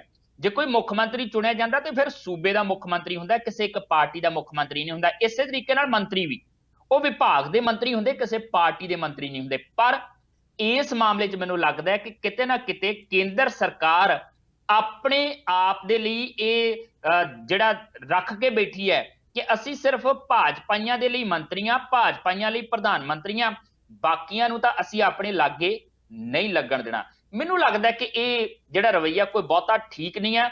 ਨਾਲ ਦੀ ਨਾਲ ਆ ਜਿਹੜੀ ਕਾਂਗਰਸ ਦੀ ਪਾਟੋ ਧਾੜ ਆ, ਇਹ ਵੀ ਦੇਖਣੀ ਪੈਗੀ ਕਿ ਕਾਂਗਰਸੀ ਅਜੇ ਵੀ ਆਪਣੀ ਸਿਆਸਤ ਦੇ ਉੱਤੇ ਲੱਗੇ ਹੋਏ ਆ ਕਿ ਇਹੀ ਜੇ ਮੁਲਾਕਾਤ ਪ੍ਰਤਾਪ ਸਿੰਘ ਬਾਜਵਾ ਹੋਰੀ ਤੇ ਰਵਨੀਤ ਬਿੱਟੂ ਹੋਰੀ, ਇਹ ਲੋਕ ਸਭਾ ਤੇ ਰਾਜ ਸਭਾ ਦੇ ਮੈਂਬਰ ਜਿਹੜੇ ਆ ਉਹ ਇਕੱਠੇ ਮਿਲਦੇ ਤੇ ਜ਼ਿਆਦਾ ਬਿਹਤਰ ਨਾ ਹੁੰਦਾ, ਬਾਕੀ ਦੇ ਜਿਹੜੇ ਸੰਸਦ ਆ ਉਹਨਾਂ ਨੂੰ ਵੀ ਲੈ ਲੈਂਦੇ। ਸੋ ਇਹ ਪਾਟੋ ਧਾੜ ਆਪੋ ਆਪਣੀ ਸਿਆਸਤ ਕਰਨ ਦਾ ਸਿਲਸਿਲਾ ਵੀ ਥੋੜਾ ਜਿਹਾ ਮੈਨੂੰ ਲੱਗਦਾ ਕਿ ਪਛਾਣ ਰੱਖਣਾ ਚਾਹੀਦਾ ਹੈ। ਪਿਊਸ਼ ਗੋਇਲ ਹੋਰੀ ਕਹਿ ਸਕਦੇ ਸੀਗੇ ਕਿ ਭਾਈ ਜੇ ਕਾਂਗਰਸ ਨਹੀਂ ਮਿਲਣਾ ਤਾਂ ਤੁਸੀਂ ਇੱਕ ਜਗ੍ਹਾ ਆਣ ਕੇ ਮਿਲੋ, ਉਹ ਵੱਖਰੇ ਟਾਈਮ ਦਿੰਦੇ ਆ। ਜੇ ਵੱਖਰਾ ਟਾਈਮ ਦਿੰਦੇ ਇਹਦਾ ਮਤਲਬ ਕਿਤੇ ਨਾ ਕਿਤੇ ਬਲਦੀ ਦੇ ਵਿੱਚ ਘਿਓ ਤਾਂ ਉਹ ਵੀ ਪਾਉਣ ਦੀ ਕੋਸ਼ਿਸ਼ ਕਰ ਰਿਹਾ ਕਿ ਇਦਾਂ ਹੀ ਇਹ ਵੰਡੇ ਰਹਿਣ ਤੇ ਇਹਦੇ ਨਾਲ ਸਾਡੇ ਜਿਹੜੇ ਮਨੋਰਥ ਆ ਉਹ ਸਾਰਥਕ ਹੋ ਸਕਣ। ਇਹ ਦੇਖਣਾ ਪਏਗਾ ਕਾਂਗਰਸੀਆਂ ਨੂੰ ਵੀ, ਇਹ ਦੇਖਣਾ ਪਏਗਾ ਰਾਜ ਸਭਾ ਲੋਕ ਸਭਾ ਮੈਂਬਰਾਂ ਨੂੰ ਵੀ, ਇਹ ਦੇਖਣਾ ਪਏਗਾ ਪੰਜਾਬ ਦੀ ਸਰਕਾਰ ਨੂੰ ਵੀ ਤੇ ਪੰਜਾਬ ਦੇ ਲੋਕਾਂ ਨੂੰ ਵੀ ਕਿ ਕੇਂਦਰ ਦੇ ਕਿਸੇ ਮੰਤਰੀ ਨਾਲ ਮੁਲਾਕਾਤ ਕਰਨ ਦਾ ਸਮਾਂ ਆਉਂਦਾ ਹੈ, ਪਹਿਲ ਦੇ ਆਧਾਰ ਤੇ ਲੋਕਾਂ ਦੀਆਂ ਮੁਸ਼ਕਲਾਂ, ਲੋਕਾਂ ਦੇ ਮੁੱਦੇ ਉੱਥੇ ਰੱਖੇ ਜਾਂਦੇ ਆ ਜਾਂ ਉੱਥੇ ਜਾ ਕੇ ਵੀ ਇਹ ਆਪਣੀ ਸਿਆਸਤ ਕਰਨ ਤੋਂ ਬਾਜ਼ ਨਹੀਂ ਆਉਂਦੇ। ਤੇ ਕੁੱਲ ਮਿਲਾ ਕੇ ਕਹਿ ਸਕਦੇ ਹਾਂ ਕਿ ਉਸ ਮੀਟਿੰਗ ਦੇ ਵਿੱਚੋਂ ਬਹੁਤਾ ਕੁਝ ਨਿਕਲਿਆ ਤਾਂ ਨਹੀਂ। ਉਮੀਦ ਇਹ ਹੈ ਕਿ ਅੱਜ ਮਾਲ ਗੱਡੀਆਂ ਚੱਲ ਪੈਣਗੀਆਂ, ਚੰਗੀ ਗੱਲ ਹੈ ਚੱਲ ਪਈਆਂ ਤਾਂ ਮਾੜਾ ਮੋਟਾ ਆਰਥਿਕ ਹੁਲਾਰਾ ਪੰਜਾਬ ਨੂੰ ਮਿਲ ਜਾਏਗਾ। ਤੇ ਜੇ ਇਹਨਾਂ ਦੀ ਸਿਆਸਤ ਨੂੰ ਦੇਖੀਏ ਤੇ ਲੱਗਦਾ ਹੈ ਕਿ ਇਹ ਉਹ ਵੰਜਲੀ ਚ ਪਾ ਕੇ ਰੱਖਿਆ ਜਾਂਦਾ ਤੇ ਕਹਿੰਦੇ ਆ ਕਿ 12 ਸਾਲਾਂ ਬਾਅਦ ਵੀ ਉਹ ਸਿੱਧੀ ਨਹੀਂ ਹੁੰਦੀ। ਇਹਨਾਂ ਦੀ ਸਿਆਸਤ ਮੈਨੂੰ ਲੱਗਦਾ ਕਿ ਉਹਦੇ ਵਰਗੀ ਹੈ, ਜੋ ਮਰਜ਼ੀ ਕਰ ਲੈਣ, ਜਿੱਦਾਂ ਦੀਆਂ ਮਰਜ਼ੀ ਸਥਿਤੀਆਂ ਬਣ ਜਾਣ, ਇਹ ਸਿੱਧੇ ਨਹੀਂ ਹੋ ਸਕਦੇ। ਜੀ ਬਿਲਕੁਲ। ਅੱਛਾ ਜਸਵੀਰ ਜੀ, ਸਿਆਸਤ ਦੀਆਂ ਗੱਲਾਂ ਤਾਂ ਹੋ ਗਈਆਂ, ਮੈਂ ਚਾਹੁੰਦਾ ਕਿ ਜਿਹੜਾ ਕੱਲ ਚੱਕਾ ਜਾਮ ਸੀ, ਸੁਣਿਆ ਕਿ ਬਹੁਤ ਪ੍ਰਭਾਵਿਤ ਕੀਤਾ ਉਸਨੇ ਔਰ ਬਹੁਤ ਜ਼ਿਆਦਾ ਸਫਲ ਵੀ ਰਿਹਾ। ਕੀ ਅਸਾਰ ਹੈ ਉਸ ਚੱਕਾ ਜਾਮ ਤੋਂ ਬਾਅਦ, ਕਿਸ ਤਰ੍ਹਾਂ ਦੇ ਹਾਲਾਤ ਰਹੇ, ਕਿਸ ਤਰ੍ਹਾਂ ਦਾ ਰੋਸ ਹਾਲੇ ਵੀ ਕਿਸਾਨਾਂ 'ਚ ਹੈ? ਪੰਜਾਬ ਦੇ ਵਿੱਚ ਇਸ ਚੱਕਾ ਜਾਮ ਨੂੰ ਭਰਪੂਰ ਸਮਰਥਨ ਮਿਲਿਆ। ਤਕਰੀਬਨ ਆਵਾਜਾਈ 12 ਵਜੇ ਤੋਂ ਲੈ ਕੇ 4 ਵਜੇ ਤੱਕ ਬੰਦ ਰਹੀ। ਮੁੱਖ ਮਾਰਗ ਪੂਰੇ ਤਰੀਕੇ ਨਾਲ ਜਾਮ ਰਿਹਾ ਤੇ ਸੁੰਨ ਜਿਹੜੀ ਆ ਉਹਨਾਂ ਤੇ ਉਹ ਛਾਈ ਰਹੀ। ਪੈਰ ਪੈਰ ਤੇ ਜਿਹੜਾ ਉਹ ਧਰਨੇ ਪ੍ਰਦਰਸ਼ਨ ਹੁੰਦੇ ਨਜ਼ਰ ਆਏ। ਇਹਦੇ ਤੋਂ ਇਲਾਵਾ ਖਾਸ ਨਜ਼ਰ ਇਸ ਗੱਲ ਤੇ ਸੀਗੇ ਕਿ ਦੇਸ਼ ਦੇ ਬਾਕੀ ਹਿੱਸਿਆਂ ਦੇ ਵਿੱਚ ਕਿੱਦਾਂ ਦੀ ਸਥਿਤੀ ਹੋਏਗੀ। 18 ਸੂਬਿਆਂ ਦੇ ਵਿੱਚ 2500 ਥਾਵਾਂ ਦੇ ਉੱਤੇ ਚੱਕਾ ਜਾਮ ਕੀਤਾ ਗਿਆ। ਕੁੱਲ ਮਿਲਾ ਕੇ ਕਹਿ ਸਕਦੇ ਕਿ ਸਭ ਤੋਂ ਵੱਧ ਸਫਲ ਇਹ ਪੰਜਾਬ ਤੇ ਹਰਿਆਣੇ ਦੇ ਵਿੱਚ ਨਜ਼ਰ ਆਇਆ। ਇਹਦੇ ਤੋਂ ਇਲਾਵਾ ਗੁਜਰਾਤ ਦੇ ਵਿੱਚ ਵੀ, ਯੂਪੀ ਦੇ ਵਿੱਚ ਵੀ, ਐਮਪੀ ਦੇ ਵਿੱਚ ਵੀ, ਰਾਜਸਥਾਨ ਦੇ ਵਿੱਚ ਵੀ ਵੱਖਰੀਆਂ ਵੱਖਰੀਆਂ ਥਾਵਾਂ ਤੇ ਕਿਸਾਨਾਂ ਨੇ, ਇੱਥੋਂ ਤੱਕ ਕਿ ਕਰਨਾਟਕਾ ਦੇ ਵਿੱਚ, ਉੱਤਰਾਖੰਡ ਦੇ ਵਿੱਚ ਵੀ ਇਸ ਬੰਦ ਦਾ ਅਸਰ ਜਿਹੜਾ ਉਹ ਪ੍ਰਿਆਪਤ ਰੂਪ ਦੇ ਵਿੱਚ ਨਜ਼ਰ ਆਇਆ ਆ। ਸੋ ਇਹ ਕਹਿ ਸਕਦੇ ਆ ਕਿ ਇਹਨੇ ਇੱਕ ਦਬਾਅ ਜ਼ਰੂਰ ਬਣਾਇਆ ਆ। ਹੁਣ 18 ਤਰੀਕ ਦੀ ਕਿਸਾਨ ਜਥੇਬੰਦੀਆਂ ਨੇ ਇੱਕ ਮੀਟਿੰਗ ਰੱਖੀ ਹੈ। 18 ਤਰੀਕ ਨੂੰ ਫੈਸਲਾ ਕੀਤਾ ਜਾਏਗਾ ਕਿ 26 ਤੇ 27 ਨਵੰਬਰ ਨੂੰ ਜਿਹੜਾ ਦਿੱਲੀ ਚਲੋ ਪ੍ਰੋਗਰਾਮ ਉਲੀਕਿਆ ਗਿਆ ਹੈ, ਘਿਰਾਓ ਕਰਨ ਦੀ ਗੱਲ ਕੀਤੀ ਜਾ ਰਹੀ ਹੈ, ਉਹ ਕਿੱਦਾਂ ਕੀਤਾ ਜਾਏਗਾ, ਕੀ ਉਹਦੀ ਰੂਪਰੇਖਾ ਹੋਏਗੀ, ਕਿੱਦਾਂ ਵਿਉਂਤਬੰਦੀਆਂ ਉਹਦੇ ਲਈ ਕੀਤੀਆਂ ਜਾਣਗੀਆਂ। 18 ਤਰੀਕ ਨੂੰ ਉਹਦੇ ਨਾਲ ਜਿਹੜੀ ਆ ਸੰਬੰਧਿਤ ਇੱਕ ਮੀਟਿੰਗ ਜਿਹੜੀ ਆ ਉਹ ਕਿਸਾਨ ਜਥੇਬੰਦੀਆਂ ਵੱਲੋਂ ਰੱਖੀ ਗਈ ਹੈ। ਇਹਦੇ ਨਾਲ ਨਾਲ ਇੱਕ ਚੀਜ਼ ਹੋਰ ਜਿਹੜੀ ਆ ਗੱਲ ਇੱਥੇ ਕਰਨੀ ਬਣਦੀ ਆ। ਇੱਕ ਪਾਸੇ 26-27 ਤਰੀਕ ਦਾ ਕਿਸਾਨਾਂ ਦੇ ਵੱਲੋਂ ਦਿੱਲੀ ਚਲੋ ਪ੍ਰੋਗਰਾਮ ਉਲੀਕਿਆ ਗਿਆ, ਦੂਜੇ ਪਾਸੇ ਸੁਨੀਲ ਜਾਖੜ ਨੇ ਇੱਕ ਨਵਾਂ ਐਲਾਨ ਵੀ ਕਰ ਦਿੱਤਾ ਆ ਕਿ ਦਿੱਲੀ ਦੇ ਜੰਤਰ ਮੰਤਰ ਦੇ ਵਿੱਚ ਦੀਵਾਲੀ ਦੇ ਤਿਉਹਾਰ ਤੋਂ ਬਾਅਦ ਕਾਂਗਰਸ ਦੇ ਵੱਲੋਂ ਲੜੀਵਾਰ ਧਰਨਾ ਚਲਾਇਆ ਜਾਏਗਾ ਕਿ 4 ਬੰਦੇ ਬੈਠ ਗਏ, 4 ਉੱਠ ਗਏ, 4 ਬੰਦੇ ਬੈਠ ਗਏ, 4 ਉੱਠ ਗਏ, ਇਸ ਤਰੀਕੇ ਨਾਲ ਲਗਾਤਾਰ ਧਰਨਾ ਚਲਾਇਆ ਜਾਏਗਾ। ਜੇ ਕੇਂਦਰ ਸਰਕਾਰ ਕਿਸਾਨਾਂ ਦੀਆਂ ਮੰਗਾਂ ਨਾ ਮੰਨੀ, ਸੰਘੀ ਢਾਂਚੇ ਦੇ ਵਿੱਚ ਅੰਦਾਜ਼ੀ ਨਾ ਬੰਦ ਕੀਤੀ, ਮੁਲਾਕਾਤਾਂ ਕਰਨ ਲਈ ਸਮਾਂ ਜਿਹੜਾ ਉਹ ਨਾ ਦਿੱਤਾ ਗਿਆ, ਤੇ ਫਿਰ ਇਹ ਲੜੀਵਾਰ ਹੜਤਾਲ ਜੰਤਰ ਮੰਤਰ ਤੋਂ ਜਿਹੜੀ ਆ ਉਹ ਕੀਤੀ ਜਾਏਗੀ। ਸੋ ਕੁੱਲ ਮਿਲਾ ਕੇ ਕਹਿ ਸਕਦੇ ਕਿ ਆਉਣ ਵਾਲੇ ਦਿਨਾਂ ਦੇ ਵਿੱਚ ਹੁਣ ਇਹ ਸਿਆਸਤ ਤੇ ਇਹ ਸੰਘਰਸ਼ ਦਿੱਲੀ ਵੱਲ ਨੂੰ ਕੂਚ ਕਰਦਾ ਨਜ਼ਰ ਆਏਗਾ। ਤੇ ਦਿੱਲੀ ਹੁਣ ਕਿੰਨਾ ਕੁ ਪ੍ਰਭਾਵਿਤ ਹੁੰਦੀ ਹੈ ਇਸ ਸੰਘਰਸ਼ ਤੋਂ, ਕਿੰਨਾ ਕੁ ਦਿੱਲੀ ਦਬਾਅ ਹੇਠ ਆਉਂਦੀ ਹੈ, ਕਿਉਂਕਿ ਜਿੰਨਾ ਕੁ ਪ੍ਰਭਾਵ ਦਿੱਲੀ ਦੇ ਉੱਤੇ ਪਏਗਾ ਉਨਾ ਹੀ ਇਸ ਅੰਦੋਲਨ ਦੇ ਸਫਲ ਜਾਂ ਲੰਬਾ ਖਿੱਚੇ ਜਾਣ ਦੀ ਸੰਭਾਵਨਾ ਦੇ ਉੱਤੇ ਗੱਲ ਜਿਹੜੀ ਆ ਉਹ ਕੀਤੀ ਜਾ ਸਕਦੀ ਹੈ। ਮਨਦੀਪ ਜੀ ਜੀ ਅੱਛਾ ਜਸਵੀਰ ਜੀ, ਆਪਾਂ ਥੋੜਾ ਜਿਹਾ ਕਰੋਨਾ ਦੀ ਗੱਲ ਵੀ ਕਰ ਲੈਂਦੇ ਹਾਂ, ਕਿਉਂਕਿ ਜੇ ਕਰੋਨਾ ਦੀ ਅੱਜ ਅਸੀਂ ਗੱਲ ਕਰੀਏ, ਬੇਸ਼ੱਕ ਜੇ ਆਪਾਂ ਗਵਾਂਢੀ ਸੂਬੇ ਅਮਰੀਕਾ ਦੀ ਗੱਲ ਕਰੀਏ ਤਾਂ ਅੱਜ 1 ਲੱਖ ਤੋਂ ਵੱਧ ਮਾਮਲੇ ਉੱਥੇ ਕਰੋਨਾ ਦੇ ਸਾਹਮਣੇ ਆਏ। ਹਾਲਾਂਕਿ ਗੱਲ ਉੱਥੇ ਅੱਜ ਜਿਹੜੀ ਆ ਉਹ ਇਲੈਕਸ਼ਨਸ ਦੀ ਹੋ ਰਹੀ ਆ ਤੇ ਚੋਣ ਨਤੀਜਿਆਂ ਦੀ ਹੋ ਰਹੀ ਆ। ਦੂਜੇ ਪਾਸੇ ਬ੍ਰਿਟਿਸ਼ ਕੋਲੰਬੀਆ ਵਿੱਚ ਵੀ ਬਹੁਤ ਜਿਹੜੀ ਆ ਉਹ ਚਿੰਤਾਜਨਕ ਹਾਲਾਤ ਬਣ ਗਏ ਆ, ਕਿਉਂਕਿ ਅੱਜ ਇੱਥੇ ਵੀ ਜਿਹੜਾ 425 ਰਿਕਾਰਡ ਜਿਹੜੇ ਮਾਮਲੇ ਸਾਹਮਣੇ ਆਏ ਆ। ਅੱਜ ਤੱਕ ਕਿਤੇ ਇੱਕ ਦਿਨ ਦੇ ਵਿੱਚ ਇੰਨੇ ਮਾਮਲੇ ਸਾਹਮਣੇ ਨਹੀਂ ਆਏ ਸੀ, ਕਿਉਂਕਿ ਜਿਹੜੇ ਅੰਟਾਰੀਓ ਵਰਗੇ ਸੂਬੇ ਆ, ਕਿਊਬਕ ਵਰਗੇ ਸੂਬੇ ਆ, ਉੱਥੇ ਬੇਸ਼ੱਕ 800,000 ਜਿਹੜੇ ਆ ਉੱਥੇ ਮਾਮਲੇ ਸਾਹਮਣੇ ਆਉਂਦੇ ਨੇ, ਪਰ ਉਹਨਾਂ ਦੀ ਆਬਾਦੀ ਵੀ ਜਿਹੜੀ ਆ ਇੱਥੇ ਨਾਲੋਂ ਜਿਹੜੀ ਆ 3 ਗੁਣਾ ਜ਼ਿਆਦਾ ਆ। ਸੋ ਉਸ ਹਿਸਾਬ ਨਾਲ ਇੱਥੇ ਦੇਖੀਏ ਤਾਂ ਬਹੁਤ ਜ਼ਿਆਦਾ ਮਾਮਲੇ ਇਸ ਵਕਤ ਦੇਖੇ ਜਾ ਰਹੇ ਨੇ। ਔਰ ਇੱਥੇ ਦੇ ਜਿਹੜੇ ਸਿਹਤ ਮੰਤਰੀ ਨੇ ਅੱਜ ਜਿਹੜੇ NDP ਸਰਕਾਰ ਦੇ, ਹਾਲਾਂਕਿ ਦੁਬਾਰਾ ਸਹੁੰ ਚੁੱਕਣੀ ਆ ਪਰ ਹਾਲੇ ਵੀ ਉਹਨਾਂ ਕੋਲ ਹੀ ਕਾਰਜਕਾਲ ਆ, ਉਹਨਾਂ ਨੇ ਕਹਿਣਾ ਕਿ ਤੁਸੀਂ ਨਾ ਕਿਸੇ ਦੇ ਆਓ ਨਾ ਕਿਸੇ ਦੇ ਜਾਓ, ਬਹੁਤ ਜ਼ਿਆਦਾ ਇਹਤਿਆਤ ਰੱਖਣ ਦੀ ਜਿਹੜੀ ਆ ਉਹ ਅਪੀਲ ਕੀਤੀ ਜਾ ਰਹੀ ਆ। ਮਾਸਕ ਜਿਹੜੇ ਆ ਉਹ ਪਾਉਣ ਦੀ ਵਾਰ-ਵਾਰ ਅਪੀਲ ਕੀਤੀ ਜਾ ਰਹੀ ਆ। ਸੋ ਇੱਥੇ ਕੀ ਹਾਲਾਤ ਨੇ ਕਰੋਨਾ ਵਾਇਰਸ ਦੇ? ਕਰੋਨਾ ਵਾਇਰਸ ਨੂੰ ਲੈ ਕੇ ਭਾਰਤ ਦੇ ਵਿੱਚ ਜੇ ਗੱਲ ਕਰ ਲਈਏ ਤੇ ਰਿਕਵਰੀ ਰੇਟ ਬਿਹਤਰ ਦੱਸਿਆ ਜਾ ਰਿਹਾ ਆ। ਪੰਜਾਬ ਦੇ ਵਿੱਚ ਵੀ ਸਥਿਤੀਆਂ ਤਕਰੀਬਨ ਕਾਬੂ ਦੇ ਵਿੱਚ ਨੇ ਔਰ ਰਿਕਵਰੀ ਰੇਟ ਦੇ ਮੁਤਾਬਕ ਜਿਹੜਾ ਆ ਉਹ 90% ਤੋਂ ਵੱਧ ਰਿਕਵਰੀ ਰੇਟ ਆ ਤੇ ਬਹੁਤ ਥੋੜੀ ਗਿਣਤੀ ਹੈ ਜਿਹੜੀ ਇਸ ਵੇਲੇ ਐਕਟਿਵ ਮਰੀਜ਼ਾਂ ਦੀ ਗਿਣਤੀ ਦੀ ਜੇ ਗੱਲ ਕਰ ਲਈਏ। ਸ਼ਾਇਦ ਇਹੀ ਕਾਰਨ ਹੈ ਕਿ ਹੁਣ ਹੌਲੀ-ਹੌਲੀ ਜਿਹੜੀਆਂ ਉਹ ਚੀਜ਼ਾਂ ਖੋਲਣ ਦੇ ਲਈ ਜਾਂ ਦੁਬਾਰਾ ਕਾਰੋਬਾਰ ਸ਼ੁਰੂ ਕਰਨ ਦੀਆਂ ਗੱਲਾਂ ਜਿਹੜੀਆਂ ਚੱਲਦੀਆਂ ਪਈਆਂ ਨੇ। ਹੁਣ 16 ਤਰੀਕ ਤੋਂ ਯੂਨੀਵਰਸਿਟੀਆਂ ਖੋਲਣ ਦਾ ਵੀ ਐਲਾਨ ਜਿਹੜਾ ਉਹ ਕਰ ਦਿੱਤਾ ਗਿਆ ਸਰਕਾਰ ਦੇ ਵੱਲੋਂ। ਪੰਜਾਬ ਦੇ ਵਿੱਚ 16 ਤਰੀਕ ਤੋਂ ਕਾਲਜਾਂ ਤੇ ਯੂਨੀਵਰਸਿਟੀਆਂ ਦੇ ਵਿੱਚ ਰੌਣਕ ਜਿਹੜੀ ਆ ਉਹ ਪਰਤੇਗੀ, ਪਰ ਨਾਲ ਦੀ ਨਾਲ ਕੋਵਿਡ ਨੂੰ ਲੈ ਕੇ ਜਿਹੜੀਆਂ ਇਹਤਿਆਤਾਂ ਨਿਸ਼ਚਿਤ ਕੀਤੀਆਂ ਗਈਆਂ ਨੇ, ਜਿਹੜੇ ਦਿਸ਼ਾ ਨਿਰਦੇਸ਼ ਨੇ, ਉਹਨਾਂ ਨੂੰ ਵੀ ਜਿਹੜਾ ਉਹ ਨਾਲ ਰੱਖਣ ਦੀ ਗੱਲ ਕਹੀ ਜਾ ਰਹੀ ਹੈ, ਉਹਨਾਂ ਦੀ ਪਾਲਣਾ ਵੀ ਸੁਨਿਸ਼ਚਿਤ ਕੀਤੀ ਜਾ ਰਹੀ ਹੈ। ਸੋ ਕੁੱਲ ਮਿਲਾ ਕੇ ਕਹਿ ਲਈਏ ਕਿ ਸਥਿਤੀਆਂ ਇਸ ਵੇਲੇ ਕਾਬੂ 'ਚ ਹੈ, ਪਰ ਨਾਲ ਦੀ ਨਾਲ ਕੈਪਟਨ ਅਮਰਿੰਦਰ ਸਿੰਘ ਨੇ ਵੀ ਕਿਹਾ ਆ, ਇਹ ਕੇਂਦਰ ਸਰਕਾਰ ਵੱਲੋਂ ਵੀ ਕਿਹਾ ਜਾ ਰਿਹਾ ਕਿ ਜਿਹੜੀ ਵੇਵ ਕੋਵਿਡ ਦੀ ਆਉਣੀ ਆ, ਜਿਹਦੀ ਸੰਭਾਵਨਾ ਆ ਕਿ ਉਹ ਖਤਰਨਾਕ ਹੋ ਸਕਦੀ ਆ, ਉਹਨੂੰ ਲੈ ਕੇ ਇਹਤਿਆਤਾਂ ਵਰਤਣ ਦੀ ਲੋੜ ਅਜੇ ਵੀ ਹੈਗੀ ਹੈ। ਸਥਿਤੀਆਂ ਦੇ ਜੀ ਵਿੱਚ ਅਸੀਂ ਇੱਕ ਗੱਲ ਜ਼ਰੂਰ ਕਰਾਂਗੇ ਕਿ ਰਿਕਵਰੀ ਰੇਟ ਬਹੁਤ ਬਿਹਤਰ ਆ। ਕਹਿੰਦੇ ਸੀਗੇ ਕਿ ਕਮਿਊਨਿਟੀ ਸਪਰੈਡ ਜਿਹੜਾ ਬਹੁਤ ਜ਼ਿਆਦਾ ਹੁੰਦਾ ਆ।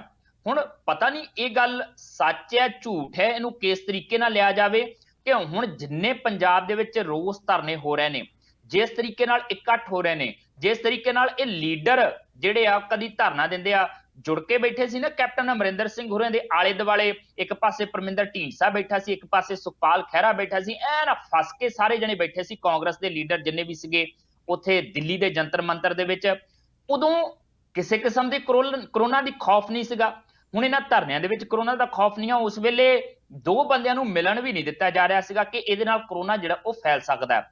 ਸੋ ਜਾਂ ਤਾਂ ਕਹਿ ਸਕਦੇ ਕਿ ਹੁਣ ਕਰੋਨਾ ਦੀ ਜਿਹੜੇ ਫੈਲਾਅ ਦੇ ਉੱਤੇ ਬਿਲਕੁਲ ਰੋਕ ਲੱਗ ਗਈ ਹੈ, ਸਥਿਤੀਆਂ ਕਾਬੂ ਦੇ ਵਿੱਚ ਆ ਗਈਆਂ ਨੇ, ਤੇ ਜਾਂ ਉਸ ਸਮੇਂ ਸਥਿਤੀਆਂ ਜਿਹੜੀਆਂ ਉਹ ਜਾਣਬੁੱਝ ਕੇ ਜ਼ਿਆਦਾ ਖਤਰਨਾਕ ਦੱਸੀਆਂ ਗਈਆਂ ਸੀਗੀਆਂ। ਦੋਨਾਂ ਚੋਂ ਇੱਕ ਗੱਲ ਜਿਹੜੀ ਆ ਉਹ ਜ਼ਰੂਰ ਹੋ ਸਕਦੀ ਹੈ, ਪਰ ਘੱਟੋ ਘੱਟ ਸੈਕੰਡ ਵੇਵ ਦੀ ਜਿਹੜੀ ਗੱਲ ਕੀਤੀ ਜਾ ਰਹੀ ਹੈ, ਚਿੰਤਾ ਜਿਹਦੇ ਬਾਰੇ ਜਤਾਈ ਜਾ ਰਹੀ ਹੈ, ਮੈਨੂੰ ਲੱਗਦਾ ਕਿ ਇਹਤਿਆਤ ਅਜੇ ਵੀ ਵਰਤਣ ਦੀ ਲੋਕਾਂ ਨੂੰ ਲੋੜ ਹੈਗੀ ਆ ਤਾਂ ਕਿ ਦੂਜੀ ਵੇਵ ਜਿਹੜੀ ਆ ਉਹ ਖਤਰਨਾਕ ਸਾਬਤ ਨਾ ਹੋਵੇ। ਤਕਰੀਬਨ ਹਾਲਾਤ ਜਿਹੜੇ ਆ ਇਸੇ ਤਰੀਕੇ ਨਾਲ ਜਿੱਦਾਂ ਹੋਣੇ ਆ ਇਦਾਂ ਹੀ ਕਾਬੂ ਦੇ ਵਿੱਚ ਰਹਿਣ, ਕਿਉਂਕਿ ਹਾਲਾਤ ਵਿਗੜਦੇ ਆ ਤੇ ਫਿਰ ਇਹਨਾਂ ਨੂੰ ਕਾਬੂ ਕਰਨਾ ਔਖਾ ਜਾਂਦਾ। ਕਿਉਂਕਿ ਦੁਬਾਰਾ ਫਿਰ ਅਸੀਂ ਦੇਖਦੇ ਨਾ ਕਿ ਇੰਗਲੈਂਡ ਦੇ ਵਿੱਚ ਵੀ ਸਖਤੀਆਂ ਵੱਧ ਰਹੀਆਂ ਨੇ, ਇਟਲੀ ਦੇ ਵਿੱਚ ਵੀ ਰਾਤ ਦਾ ਕਰਫਿਊ ਜਿਹੜਾ ਉਹ ਲਾ ਦਿੱਤਾ ਗਿਆ ਤੇ ਕਈ ਥਾਵਾਂ ਦੇ ਉੱਤੇ ਲੋਕਡਾਊਨ ਦੁਬਾਰਾ ਲਾਉਣ ਦੀਆਂ ਤਿਆਰੀਆਂ ਲਗਭਗ ਜਿਹੜੀਆਂ ਉਹ ਚੱਲਦੀਆਂ ਨਜ਼ਰ ਆ ਰਹੀਆਂ ਨੇ। ਜੀ ਬਿਲਕੁਲ। ਔਰ ਬ੍ਰਿਟਿਸ਼ ਕੋਲੰਬੀਆ ਵਿੱਚ ਵੀ ਕੁਝ ਇਹੋ ਜਿਹੇ ਹਾਲਾਤ ਹੋ ਗਏ ਸੀ। ਇੱਕ ਵਾਰ ਤਾਂ ਜਿਹੜਾ ਕਰੋਨਾ ਵਾਇਰਸ ਇੱਥੇ ਕਾਬੂ ਕਰ ਲਿਆ ਗਿਆ ਸੀ, ਔਰ ਜਿਹੜੇ ਸਿਹਤ ਅਧਿਕਾਰੀ ਅੱਜ ਕਹਿ ਰਹੇ ਨੇ ਕਿ ਇੰਨੇ ਜ਼ਿਆਦਾ ਹਾਲਾਤ ਖਰਾਬ ਨੇ, ਉਹਨਾਂ ਨੇ ਕਿਸੇ ਵੇਲੇ ਇਹ ਕਹਿਤਾ ਸੀ ਕਿ ਜੁਲਾਈ 'ਚ ਸਾਡੇ ਇੱਥੇ ਕੇਸ ਜਿਹੜੇ ਆ ਉਹ 0 ਹੋ ਜਾਣਗੇ, ਜਿਸ ਹਿਸਾਬ ਦੇ ਹਾਲਾਤ ਉਦੋਂ ਚੱਲ ਰਹੇ ਸੀ। ਪਰ ਹਾਲਾਤ ਇਹ ਆ ਕਿ ਅੱਜ ਕੇਸਾਂ ਨੇ ਜਿਹੜਾ ਇੱਥੇ ਰਿਕਾਰਡ ਤੋੜ ਦਿੱਤਾ ਤੇ 425 ਕੇਸ ਆਏ ਆ।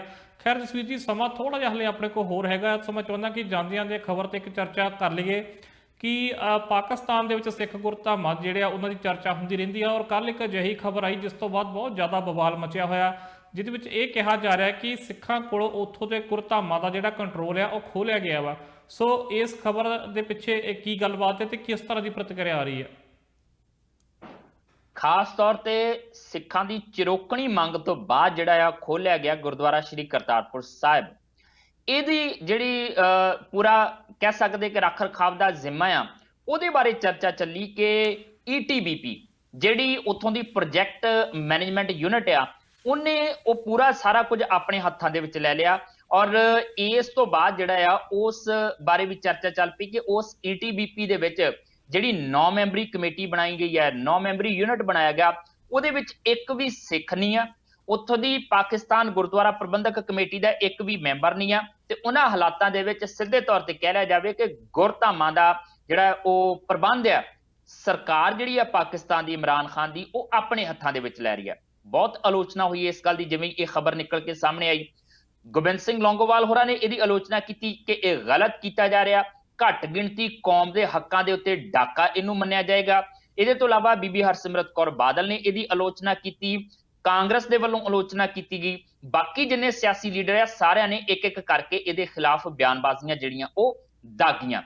ਪਰ ਜਦੋਂ ਪਾਕਿਸਤਾਨ ਦੇ ਨਜ਼ਰੀਏ ਦੇ ਵੱਲ ਝਾਤ ਮਾਰਦੇ ਅਸੀਂ, ਪਾਕਿਸਤਾਨ ਗੁਰਦੁਆਰਾ ਪ੍ਰਬੰਧਕ ਕਮੇਟੀ ਦੇ ਪ੍ਰਧਾਨ ਸਤਵੰਤ ਸਿੰਘ ਦਾ ਇਹ ਬਿਆਨ ਆਉਂਦਾ ਆ ਕਿ ਇਹ ਸਾਰੀਆਂ ਖਬਰਾਂ ਗਲਤ ਨੇ। ETBP ਪਾਕਿਸਤਾਨ ਦਾ ਜਿਹੜਾ ਉਹ ਪ੍ਰੋਜੈਕਟ ਮੈਨੇਜਮੈਂਟ ਯੂਨਿਟ ਆ, ਉਹਨੇ ਗੁਰਦੁਆਰਾ ਪ੍ਰਬੰਧਨ ਦੇ ਵਿੱਚ ਕਿਸੇ ਕਿਸਮ ਦੀ ਕੋਈ ਦਖਲਅੰਦਾਜ਼ੀ ਨਹੀਂ ਕੀਤੀ, ਬਲਕਿ ਗੁਰਦੁਆਰਾ ਪਰਿਸਰ ਤੋਂ ਬਾਹਰ ਜਿਹੜੀ ਮਾਰਕੀਟ ਹੈ, ਉਹਦੇ ਜਿਹੜੇ ਰੱਖ ਰਖਾਵ, ਉੱਥੇ ਦੁਕਾਨਾਂ ਬਣਨੀਆਂ, ਵਪਾਰ ਚੱਲਣਾ, ਉਸ ਸਾਰੇ ਦਾ ਜ਼ਿੰਮਾ ਜਿਹੜਾ ਹੈ ਉਹ ਆਪਣੇ ਕੋਲ ਲਿਆ ਆ। ਗੁਰਦੁਆਰਾ ਪ੍ਰਬੰਧਨ ਉਸੇ ਤਰੀਕੇ ਨਾਲ ਪਾਕਿਸਤਾਨ ਗੁਰਦੁਆਰਾ ਮੈਨੇਜਮੈਂਟ ਕਮੇਟੀ ਦੇ ਕੋਲ ਹੈ ਤੇ ਉਹਦੇ ਉੱਤੇ ਕਿਸੇ ਕਿਸਮ ਦਾ ਡਾਕਾ ਮਾਰਨ ਦੀ ਜਾਂ ਉਹਦੇ ਉੱਤੇ ਕਬਜ਼ਾ ਕਰਨ ਦੀ ਕੋਈ ਕੋਸ਼ਿਸ਼ ਜਿਹੜੀ ਆ ਉਹ ਨਹੀਂ ਕੀਤੀ ਗਈ। ਹਕੀਕਤ ਕੀ ਹੈ, ਸੱਚ ਕੀ ਹੈ, ਇਹਦੇ ਬਾਰੇ ਬਹੁਤਾ ਕੁਝ ਨਹੀਂ ਕਿਹਾ ਜਾ ਸਕਦਾ, ਪਰ ਘੱਟੋ ਘੱਟ ਇੱਕ ਗੱਲ ਜ਼ਰੂਰ ਹੈ ਕਿ ਇਸ ਖਬਰ ਨੇ ਹਿਲਜੁਲ ਜ਼ਰੂਰ ਪੈਦਾ ਕੀਤੀ ਹੈ ਕਿ ਜਿਸ ਗੁਰਧਾਮ ਨੂੰ ਖੋਲਣ ਦੇ ਲਈ ਪਿਛਲੇ 70 ਸਾਲਾਂ ਤੋਂ ਅਰਦਾਸਾਂ ਕੀਤੀਆਂ ਜਾ ਰਹੀਆਂ ਸੀਗੀਆਂ, ਤੇ ਜੇ ਉਹ ਖੁੱਲਾ ਤੇ ਖੁੱਲਣ ਤੋਂ ਬਾਅਦ ਦਰਸ਼ਨ ਦਿਦਾਰੇ ਸ਼ੁਰੂ ਹੋਇਆ, ਉਹਦੇ ਬਾਰੇ ਚਰਚਾ ਚੱਲੀ ਆ, ਬਹੁਤ ਪ੍ਰਸ਼ੰਸਾ ਕੀਤੀ ਗਈ, ਇਮਰਾਨ ਖਾਨ ਦੀ ਪ੍ਰਸ਼ੰਸਾ ਹੋਈ, ਨਵਜੋਤ ਸਿੰਘ ਸਿੱਧੂ ਦੀ ਪ੍ਰਸ਼ੰਸਾ ਭਾਰਤ ਸਰਕਾਰ ਦੀ ਵੀ ਹੋਈ, ਜਿਨੇ ਇਹ ਥੋੜਾ ਜਿਹਾ ਹੰਭਲਾ ਮਾਰਿਆ ਇਹਦੇ ਵਿੱਚ ਜਾ ਕੇ ਕਿ ਠੀਕ ਹੈ ਜੇ ਇਹ ਧਿਰ ਮੰਨਦੀ ਹੈ ਤੇ ਅਸੀਂ ਵੀ ਮੰਨ ਜਾਂਦੇ ਹਾਂ, ਤੇ ਜਿਹੜੇ ਆ ਸਿੱਖ ਆ ਉਸ ਗੁਰਧਾਮ ਤੱਕ ਜਾ ਸਕੇ, ਤੇ ਹੁਣ ਉਹਦੇ ਉੱਤੇ ਕਬਜ਼ਾ ਕਰਨ ਦੀ ਕੋਸ਼ਿਸ਼ ਕੀਤੀ ਜਾ ਰਹੀ ਹੈ। ਇਤਰਾਜ਼ ਬਹੁਤ ਸਾਰੇ ਉੱਠੇ ਨੇ, ਪਰ ਇਹ ਅਸਲ ਦੇ ਵਿੱਚ ਹਕੀਕਤ ਕੀ ਹੈ, ਸੱਚ ਕੀ ਹੈ, ਮੈਨੂੰ ਲੱਗਦਾ ਕਿ ਥੋੜੇ ਦਿਨਾਂ ਦੇ ਵਿੱਚ ਸਾਹਮਣੇ ਆਏਗਾ। ਫਿਲਹਾਲ ਦੀ ਘੜੀ ਇਹ ਨਿੰਦਣਯੋਗ ਹੋਏਗਾ ਜੇ ਸੱਚਿਓ ਹੀ ਈਟੀਬੀਪੀ ਪੂਰਾ ਪ੍ਰਬੰਧ ਆਪਣੇ ਹੱਥਾਂ ਦੇ ਵਿੱਚ ਲੈ ਰਿਹਾ ਤੇ ਉਹਦੇ ਵਿੱਚ ਕੋਈ ਵੀ ਸਿੱਖ ਨੁਮਾਇੰਦਾ ਹੀ ਨਹੀਂ ਹੈ, ਕਿਉਂਕਿ ਬਹੁਤੀ ਵਾਰੀ ਇਹ ਚੀਜ਼ ਹੁੰਦੀ ਹੈ। ਇੱਕ ਤਾਂ ਸਿੱਧੇ ਤੌਰ ਤੇ ਇਹੀ ਗਲਤ ਹੈ ਕਿ ਪ੍ਰਬੰਧ ਜਿਹੜਾ ਆ ਉਹ ਸਰਕਾਰ ਆਪਣੇ ਹੱਥਾਂ 'ਚ ਲੈ ਰਹੀ ਆ। ਦੂਜੀ ਵੱਡੀ ਗਲਤੀ ਹੈ ਕਿ ਕੋਈ ਸਿੱਖ ਨਹੀਂ ਆ ਉਹਦੇ ਵਿੱਚ। ਬਹੁਤ ਸਾਰੀਆਂ ਰਹਿਤ ਮਰਿਆਦਾਵਾਂ ਹੁੰਦੀਆਂ ਨੇ ਜਿਹੜਾ ਇੱਕ ਸਿੱਖ ਸਮਝ ਸਕਦਾ, ਸਿੱਖ ਜਾਣ ਸਕਦਾ ਆ, ਧਾਰਮਿਕ ਆਸਥਾ ਉਹਦੇ ਅੰਦਰ ਹੁੰਦੀ ਹੈ, ਆਪਣੇ ਧਰਮ ਦਾ ਪੱਕਾ ਪੀੜਾ ਹੁੰਦਾ ਆ, ਉਹਨੂੰ ਪਤਾ ਹੁੰਦਾ ਕਿ ਕਿਹੜੀ ਚੀਜ਼ ਕਰਨੀ ਤੇ ਕਿਹੜੀ ਚੀਜ਼ ਨਹੀਂ ਕਰਨੀ ਹੈ। ਤੇ ਜੇ ਸਿੱਖ ਨਹੀਂ ਹੋਏਗਾ ਉਹਦੇ ਵਿੱਚ ਤੇ ਫਿਰ ਕਿਤੇ ਨਾ ਕਿਤੇ ਰਹਿਤ ਮਰਿਆਦਾ ਭੰਗ ਹੋਣ ਦੇ ਵੀ ਖਦਸ਼ੇ ਹੁੰਦੇ ਆ। ਪਰ ਸਿੱਧੇ ਤੌਰ ਤੇ ਕਹਿ ਸਕਦੇ ਆ ਕਿ ਈਟੀਬੀਪੀ ਜੇ ਗੁਰਦੁਆਰੇ ਦਾ ਪ੍ਰਬੰਧਨ ਆਪਣੇ ਹੱਥਾਂ 'ਚ ਲੈਂਦੀ ਹੈ ਤੇ ਜਮਾਂ ਹੀ ਇਹਨੂੰ ਗਲਤ ਜਿਹੜਾ ਉਹ ਕਿਹਾ ਜਾਏਗਾ। ਪਰ ਜੇ ਗੁਰਦੁਆਰਾ ਸਾਹਿਬ ਦੇ ਪ੍ਰਬੰਧਨ ਤੋਂ ਹਟ ਕੇ ਬਾਹਰ ਦੀ ਜਿਹੜੀ ਗਲਿਆਰੇ ਤੋਂ ਬਾਹਰ ਵਪਾਰਕ ਚੀਜ਼ਾਂ ਨੇ ਉਹਦੇ ਵੱਲ ਜਿਹੜਾ ਉਹ ਧਿਆਨ ਕੇਂਦਰਿਤ ਕਰਦੀ ਹੈ ਤੇ ਫਿਰ ਉਹਨਾਂ ਦਾ ਆਪਣਾ ਆਪਣੇ ਤਰੀਕੇ ਦਾ ਇੱਕ ਸਿਸਟਮ ਹੋ ਸਕਦਾ ਹੈ। ਉਹਦੇ ਵਿੱਚ ਇਹ ਜ਼ਰੂਰ ਕਿਹਾ ਜਾ ਸਕਦਾ ਹੈ ਕਿ ਹਾਂ ਉਸ ਯੂਨਿਟ ਦੇ ਵਿੱਚ ਸਿੱਖ ਨੁਮਾਇੰਦਿਆਂ ਨੂੰ ਜ਼ਰੂਰ ਸ਼ਾਮਲ ਕੀਤਾ ਜਾਵੇ, ਕਿਉਂਕਿ ਵਪਾਰਕ ਤੌਰ ਤੇ ਵੀ ਬਹੁਤ ਸਾਰੀਆਂ ਚੀਜ਼ਾਂ ਜਿਹੜੀਆਂ ਉਹ ਦੇਖਣੀਆਂ ਪੈਣਗੀਆਂ ਕਿ ਉਸ ਗਲਿਆਰੇ ਦੇ ਆਸ-ਪਾਸ ਕੀ ਸਾਡੀ ਧਾਰਮਿਕ ਰਹਿਤ ਮਰਿਆਦਾ ਕੋਈ ਉਦਾਂ ਦਾ ਵਪਾਰ ਕਰਨ ਦੀ ਇਜਾਜ਼ਤ ਦਿੰਦੀ ਹੈ, ਜਿਸ ਵਪਾਰ ਨੂੰ ਜਿਹੜਾ ਆ ਉਹ ਚਲਾਉਣ ਦੇ ਵਿੱਚ ਜਾਂ ਜਿਸ ਚੀਜ਼ ਨੂੰ ਉਸ ਗੁਰਦੁਆਰਾ ਸਾਹਿਬ ਦੇ ਨੇੜੇ ਲਿਆਉਣ ਦੇ ਵਿੱਚ ਜਿਹੜੀ ਆ ਉਹ ਮਨਾਹੀ ਕੀਤੀ ਗਈ ਹੈ ਸਾਡੀ ਰਹਿਤ ਮਰਿਆਦਾ ਦੇ ਮੁਤਾਬਕ। ਹੋ ਸਕਦਾ ਆ ਚਿੰਤਾ ਇਸ ਗੱਲ ਦੀ ਵੀ ਹੋ ਸਕਦੀ ਹੈ ਕਿ ਭਾਈ ਗੁਰਦੁਆਰਾ ਸਾਹਿਬ ਦੇ ਬਾਹਰ ਵਪਾਰਕ ਤੌਰ ਤੇ ਆਪਣੇ ਆਪ ਨੂੰ ਸਥਾਪਿਤ ਕਰਨ ਲਈ ਕੱਲ ਉੱਥੇ ਕੋਈ ਸ਼ਰਾਬ ਦਾ ਠੇਕਾ ਖੋਲ ਦਿੱਤਾ ਜਾਵੇ। ਇਹ ਚਿੰਤਾ ਆ, ਇਹ ਸ਼ੰਕਾ ਆ, ਇਹ ਗੱਲ ਅਸੀਂ ਮੰਨਦੇ ਹਾਂ ਕਿ ਨਹੀਂ ਕੀਤਾ ਜਾਏਗਾ, ਪਰ ਕੁਝ ਵੀ ਹੋ ਸਕਦਾ। ਸੋ ਇਸ ਕਰਕੇ ਬਹੁਤ ਸਾਰੀਆਂ ਚੀਜ਼ਾਂ ਨੇ, ਚਿੰਤਾਵਾਂ ਨੇ, ਉਹਨਾਂ ਚਿੰਤਾਵਾਂ ਦਾ ਨਿਵਾਰਣ ਜਿਹੜਾ ਉਹ ਪਾਕਿਸਤਾਨ ਦੀ ਸਰਕਾਰ ਨੂੰ ਕਰਨਾ ਚਾਹੀਦਾ ਹੈ ਤੇ ਨਾਲ ਦੀ ਨਾਲ ਸਥਿਤੀ ਕੀ ਹੈ ਅਸਲ ਦੇ ਵਿੱਚ, ਹਕੀਕਤ ਕੀ ਹੈ, ਉਹ ਵੀ ਜਿਹੜੀ ਆ ਉਹ ਕੱਢ ਕੇ ਜਿਹੜੀ ਆ ਉਹ ਸਾਹਮਣੇ ਰੱਖਣੀ ਚਾਹੀਦੀ ਆ। ਇਹ ਰੋਲ ਘਚੋਲਾ ਜਿਹੜਾ ਆ ਉਹ ਕਈ ਤਰੀਕੇ ਦੀਆਂ ਭ੍ਰਾਂਤੀਆਂ ਪੈਦਾ ਕਰਦਾ। ਭ੍ਰਾਂਤੀਆਂ ਦੇ ਵਿੱਚੋਂ ਕਈ ਵਾਰੀ ਭੜਕਾਹਟ ਭਰੇ ਬਿਆਨ ਵੀ ਨਿਕਲ ਕੇ ਆਉਂਦੇ ਆ ਤੇ ਉਹ ਭੜਕਾਹਟ ਵਾਲੇ ਬਿਆਨ ਜਿਹੜੇ ਆ ਉਹ ਖਤਰਨਾਕ ਸਾਬਤ ਹੁੰਦੇ ਆ। ਸਥਿਤੀਆਂ ਨੂੰ ਸਪਸ਼ਟ ਕਰਨਾ ਇਸ ਸਮੇਂ ਦੀ ਲੋੜ ਹੈ। ਜੀ ਬਿਲਕੁਲ, ਬਹੁਤ ਹੀ ਜਿਹੜਾ ਸੈਂਸਿਟਿਵ ਮੁੱਦਾ ਹਮੇਸ਼ਾ ਤੋਂ ਇਹ ਰਿਹਾ ਔਰ ਮੈਨੂੰ ਲੱਗਦਾ ਕਿ ਬਹੁਤ ਸਿਆਣਪ ਨਾਲ ਇਸ ਨਾਲ ਸਿੱਝਣ ਦੀ ਲੋੜ ਆ। ਖੈਰ ਜਸਵੀਰ ਜੀ, ਸਮਾਂ ਜਿਹੜਾ ਉਹ ਸਾਨੂੰ ਹੋਰ ਇਜਾਜ਼ਤ ਨਹੀਂ ਦੇ ਰਿਹਾ। ਬਹੁਤ ਬਹੁਤ ਧੰਨਵਾਦ ਖਬਰਾਂ ਤੇ ਚਰਚਾ ਕਰਨ ਲਈ। ਸ਼ੁਕਰੀਆ ਮਨਦੀਪ ਜੀ। ਜੀ ਸੋ ਇਹ ਸੀ ਸਾਡਾ ਅੱਜ ਦੀ ਖਾਸ ਪੇਸ਼ਕਸ਼ ਜਿਸ ਅਸੀਂ ਕੀਤੀ ਖਾਸ ਖਬਰਾਂ ਤੇ ਚਰਚਾ। ਸੋ ਸਮਾਂ ਸਾਨੂੰ ਹੋਰ ਇਜਾਜ਼ਤ ਨਹੀਂ ਦੇ ਰਿਹਾ। ਇਸੇ ਤਰ੍ਹਾਂ ਅਸੀਂ ਕੱਲ ਫੇਰ ਆਵਾਂਗੇ, ਫੇਰ ਕਰਾਂਗੇ ਖਾਸ ਖਬਰਾਂ ਤੇ ਚਰਚਾ। ਤਦ ਤੱਕ ਤੁਸੀਂ ਦੇਖਦੇ ਰਹੋ TV ਪੰਜਾਬ।